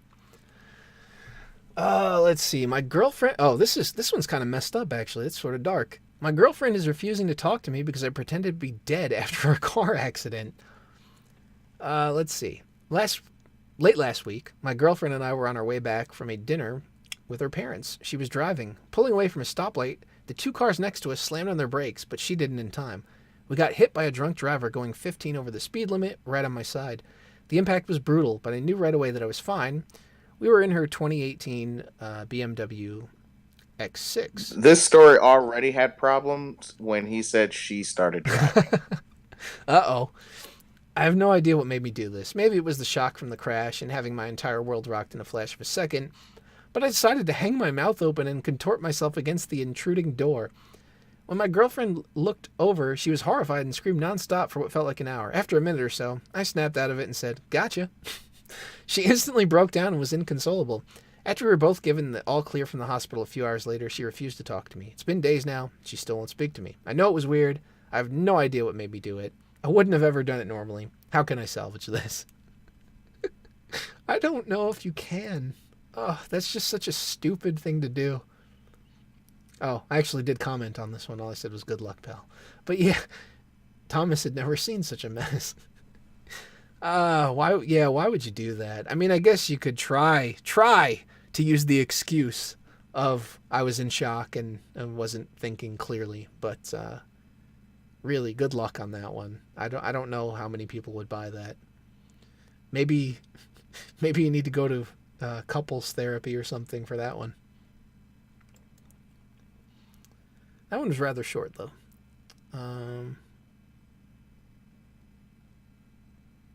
Okay, here we go. This is interesting, right? My boyfriend has thrown up several times around my house, and I am upset he doesn't throw up in the trash or toilet. Am I wrong? Where the hell does he do it? Okay, my boyfriend of 4 years has stomach problems. He has had several issues with his stomach, including frequent vomiting. I feel bad for him that he has to go through this, but I am frustrated, because there have been several occasions where he has vomited on our things, including my bed, and not cleaned it up or saw an issue with it at all. I don't understand why he can't throw up in the toilet like most people do. I don't know if I'm being cruel, and this is something that happens to people, or if he is being irresponsible.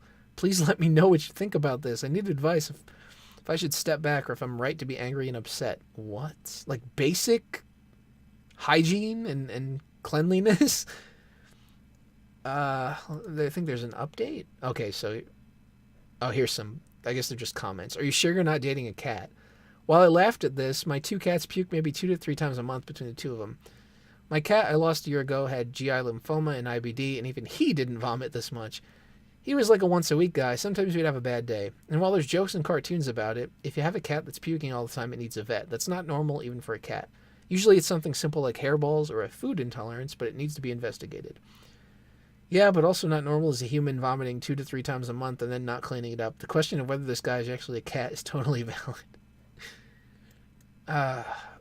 Yeah, I mean, look, if you have a medical problem where you can't stop puking, okay, I get that's not your fault, but it definitely is your fault if you're failing to clean up after yourself, or at least making an attempt to do it somewhere where you don't have to clean up much aside from, running the faucet or flushing the toilet or something.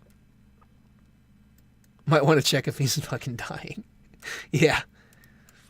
Drum Boy, we are just looking through, at this point in time, we're just looking through some weird Reddit relationship issue posts that are, well, quite ridiculous, as you may have stumbled into.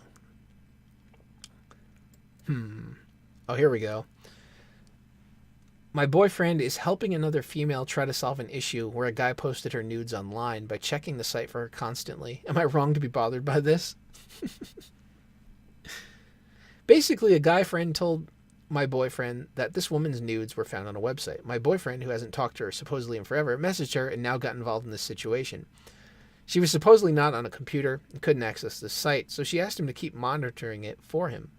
Or for her. Honestly, I don't get why he would get involved, and it makes me super uncomfortable that he's sitting on some dodgy website, potentially looking at nudes of this girl. And I don't really see what he could do in this situation for her. I didn't mention how this bothered me because honestly, I don't know whether or not I'm overreacting. I did ask why all his friends are suddenly involved in all these nude photo situations, and he said that it's pretty common with guys. His friend asked him if he wanted to see nudes of this girl he used to like, and my boyfriend did deny, saying it would make him feel bad that he did that to me. But the fact this is all supposedly normal, that just seems odd to me. Yeah, that's a little weird. I don't really understand that. What is he? Is he the FBI now or something? Like, the nudes are out there, guys. We have to make sure the nudes don't get put up. If they do, need to take a look to make sure those are the nudes, and then profit? What is the next step there? Like, why isn't this woman doing this for herself, and then if somebody's posting them out of revenge, contacting the police or something? Maybe they're just looking for some roaming millennial nudes. There we go.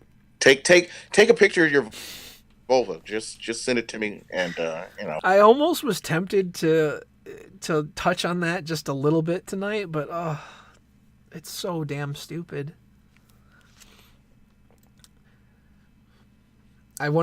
He probably subscribes to the damn channel too. I don't know about Stream Me, but probably YouTube.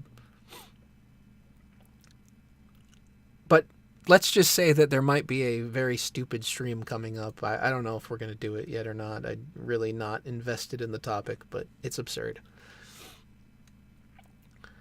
My boyfriend keeps using excessive fragrances despite me asking that he stops. What is he, into Axe or something?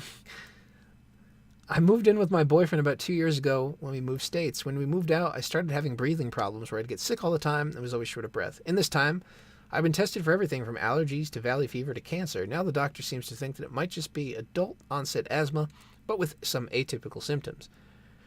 Doctor has recommended that I should stay away from fragrances. That's not a huge issue for me since I never really used any of them much before. However, my boyfriend uses them all the time.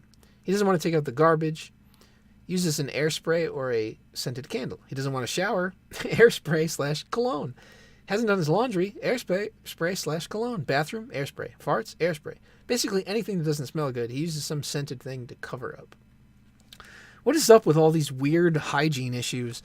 And he can be very resistant to doing any kind of thing to clean too. Try my best to clean as much as I can, but where we live, we have to put our garbage into a dumpster, and I'm too small to do so. Leaving anything next to the dumpster can get us a fine too. So that's become his household chore. He'll sometimes refuse to take out the garbage for up to 2 or 3 weeks, and instead insists on just trying to cover the smell. Tried talking to him about this before, and he said he'd make an effort to do better since there have been times where I have legitimately just not been able to breathe inside our apartment. The doctors told me to stay away from fragrances before, but unfortunately, that didn't last too long. Is this the end? Oh. Today, however, I guess he took a poop in the bathroom and the smell bothered him, so he used what had to be half a can of aerosol spray to cover up the smell. And I started not being able to breathe. We ended up getting in a fight about it, where I asked if he cared whether or not I could breathe, and said that he couldn't stand the smell, and that I shouldn't be so selfish and only care about my own comfort. Wow. I just don't know what to do. I feel like he just doesn't get the fact that this could possibly kill me. He acts like smelling something bad is equivalent to what I'm going through. I just don't know how to get through to him. So, asthma or taking a shower. They didn't watch Jordan Peterson videos to wash your penis? Apparently not. Somebody should buy him the 12 Rules for Life or whatever it's called. Sounds like he's in desperate need. Yeah, I really don't understand what's so hard about just basic hygiene stuff, or, you know, taking out the trash or doing your laundry. That just seems to be a problem that goes well beyond aerosol spray. It's just being dirty, and for no good reason other than, what, laziness? Make a bath and throw this dude in it. Yeah, and when it comes to something like, you know, asthma, that can be pretty serious, so it's kind of absurd that he wouldn't just, I don't know, maybe open a window or something next time, learn to clean yourself. Like, how hard is it to just take a bag of garbage out to a dumpster? I never really understand when that is a point of contention in relationships. I've never had that problem. Because, and I think the reason being is that because even when I'm on my own, the garbage fills up, I'm taking it out. Why would you want to live in your own filth? Let's see. What else do we have here? Oh, worried that my girlfriend may be cheating on me.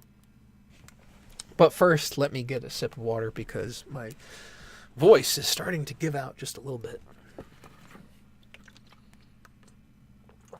Ah, dead air. All right. My son took my Boba Fett figure. Let's read that one. All right, I'll go back to that one right after this. I've been seeing this girl for about 6 months now. It started off pretty casual, but now I feel like I'm beginning to have feelings for her. Even though the start of our relationship was casual, I made it clear that I didn't want her to flirt or see anyone else, and that I would consider it cheating. She agreed. I've had no reason to suspect her of cheating up until last week when she was abroad for work. I suspect that she had an affair with a male coworker because his name pops up on her phone more frequently now. Oh boy. A few days ago, we were hanging out at my house and the phone buzzed on the table. I think I saw his name. She suddenly reached over to grab it, which made me suspicious. On Saturday, my wife threw a Chinese New Year party and invited my girlfriend. Wait, what?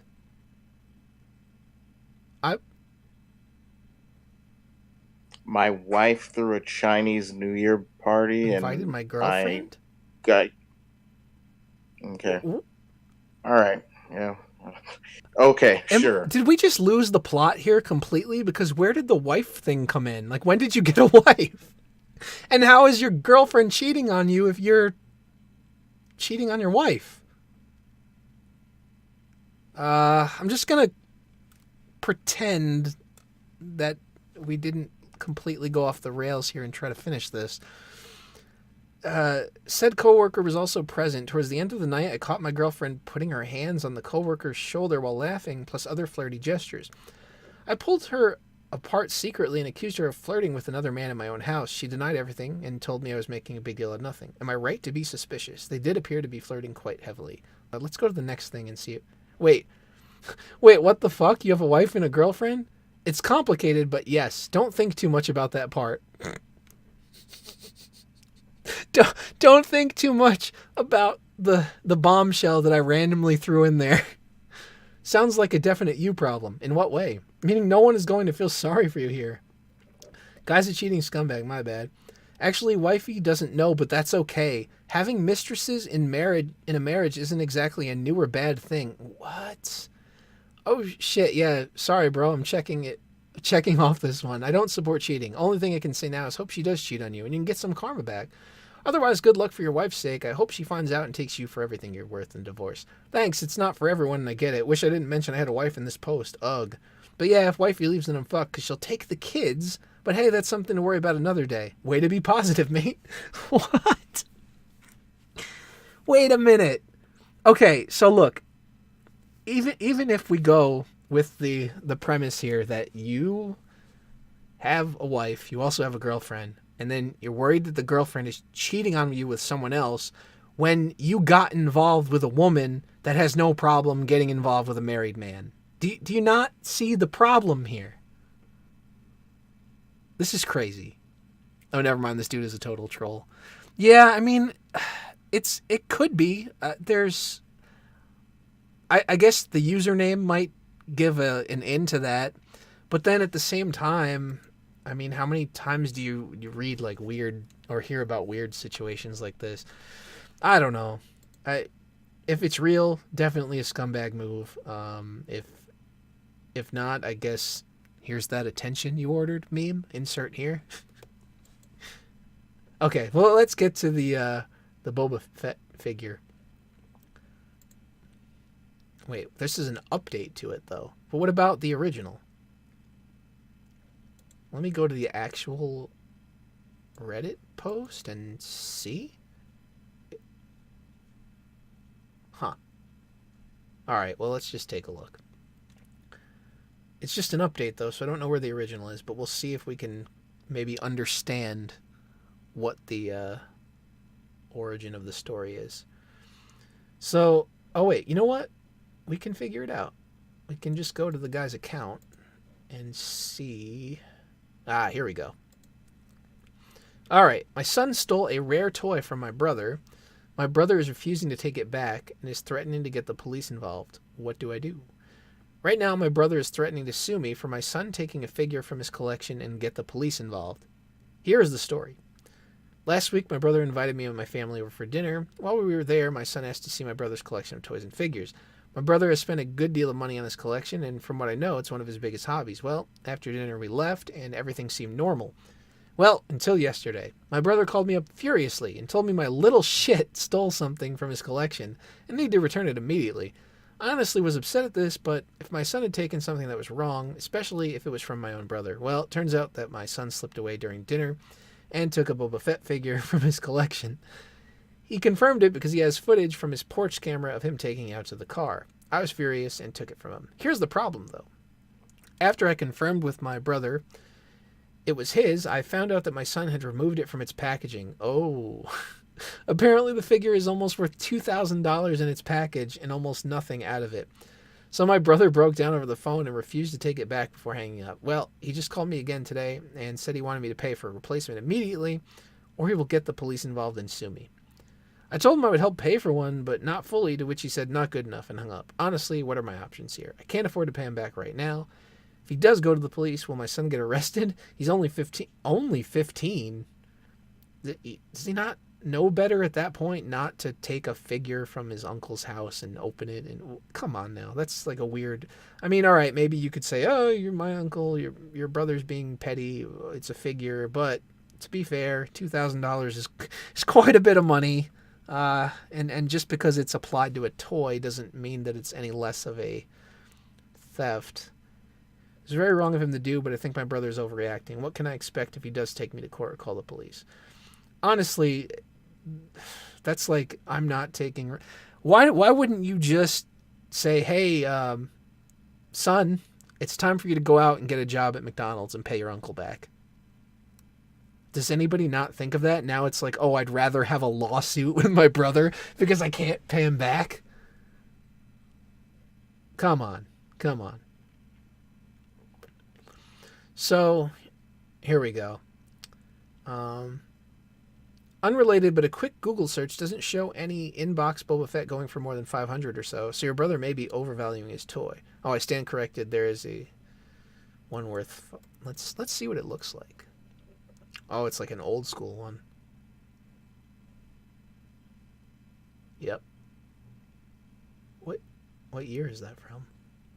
79. Oh, yeah. Yeah, I guess I could see that. I mean, I would never pay it, but I could certainly see that being worth that much if it's that old and in the package. Yeah, I don't know if that's fake, but if it's not fake, you should obviously either be willing to pay installments or something, or have your son get a job. He's 15. He's able to work somewhere for at least a little while. At certain places, anyway. Get your working papers or whatever. I mean, shouldn't that, like, rather than just saying, hey, my son did this and I'm going to pay you off, or I'm just going to deal with the lawsuit, wouldn't you want to, like, instill a sense of personal responsibility? I guess that's not allowed anymore. That doesn't really apply. What a weird. All right, well, let's read the update and see what happened. Even if it's fake, we're invested now. So I honestly never expected the post to get where it did. Never expected the barrage of support and hate. I will say these past 48 hours have been a ride, and that post has not helped in any way. So why am I back? Well, because I feel like I need to be.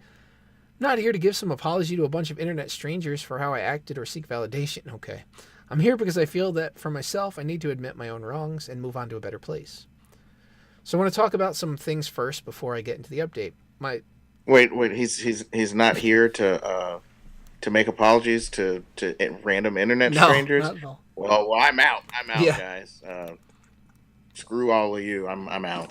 Time to go. So I want. Oh yeah, I already read that part. Losing my place. All right. Many people who responded talked about how me or my brother in a bad light, and with how I reacted in the comments, it didn't help the situation. I didn't see that, but I'm sure it was entertaining. I was also hit pretty hard for how I was not taking my brother into consideration when talking about the issue. To give some context for this, me and my brother have never had a good relationship. We have never seen eye to eye, and after our father's death, he cut contact with me for a good amount of time. We're just so different, or too different in some senses. He's a single nerdy guy who has no aspiration for family, while I'm the exact opposite. In these past few years, we tried to fix this. Work as adults to bring what little family we have back together. During our time apart, he began collecting old nerdy things, and I won't lie, I never understood the appeal. It's his life, though, and he can do what he wants. So when my son stole and damaged his property, I didn't see how it was valuable to him and discounted it. So when he asked for $2,000 to fix it, I really didn't feel like it was worth it. Was this wrong of me? Maybe. I don't feel bad about defending my son. I only feel bad that I discounted my brother in the process. That's kind of dumb, though. I mean, he obviously stole something. Whether or not it was a toy or from your brother that you don't get along with, that doesn't make it any better. Sorry about that. Like I said, I don't want sympathy. I only wrote that out to allow myself to be true about the situation. Back to the update. So after all was said and done, my family had pretty much been thrown into chaos. I had no idea what I was going to do. After talking with my wife, we decided we would take many of your advice and have my son pay him back. Well, there we go. We collected all the non-essentials he had and planned to sell them to raise funds. During this time, I got back into contact with my brother and wanted to talk this out to make sure this did not end badly. I offered to pay in full. Also, some people in the comments said the figure's worth less, so I asked him. He said it professionally valued a few months ago, and when he bought it, it was worth a total of $2,200. My brother said he plans to not sue us. His renter's insurance apparently is willing to pay him the value he has listed, but he would need to file a police report to get it. At first, we agreed not to go that route and simply pay him the value or of it, or one for replacement if he could get it cheaper. That was the plan until last night. During the process of taking his things away, my wife found a conversation he had with a friend he has over the internet. Turns out my son stole the figure to sell. He had Googled it while we were at my brother's house and found out how much it was worth and bragged to a friend that he was going to sell it at a pawn shop. He didn't realize that taking it out of the package would ruin it, so he ripped it out to hide it in the car better. Wow, this 15-year-old is absolutely retarded. Suffice to say, I'm not happy about this. I won't elaborate on this very much more, but me and my wife have decided that what is best for all of us is that we let him face the consequences of this. Finally we get to that point. My brother's going to file a police report and collect money from insurance. Some may say this is a bit harsh, but I honestly think this might be for the best in the end. The way my son actively stole from family to make a profit worries me, and believe the only option that I can live with myself making is this. I will stand by my son till the need, but he needs to learn now before he's an adult. So thank you for all the advice. The support and hate are what I needed. It's a true wake-up call. Like I said, don't need pity. Doing this so I can be true to myself and maybe become a better parent in the end. Well, there we go. What a man. Oh, they're talking about the Vic situation? All right. I'll see you later. Thanks for stopping by. Yeah, I actually kind of wanted to catch that stream myself, to be honest. Well, on that note, I think we have thoroughly exhausted the all the posts for this evening and have passed the 2-hour mark. So it turned out pretty well. So I'd like to take a moment to, thank you guys for tuning in. Thanks for the support. And we will see you next stream. Have a good evening.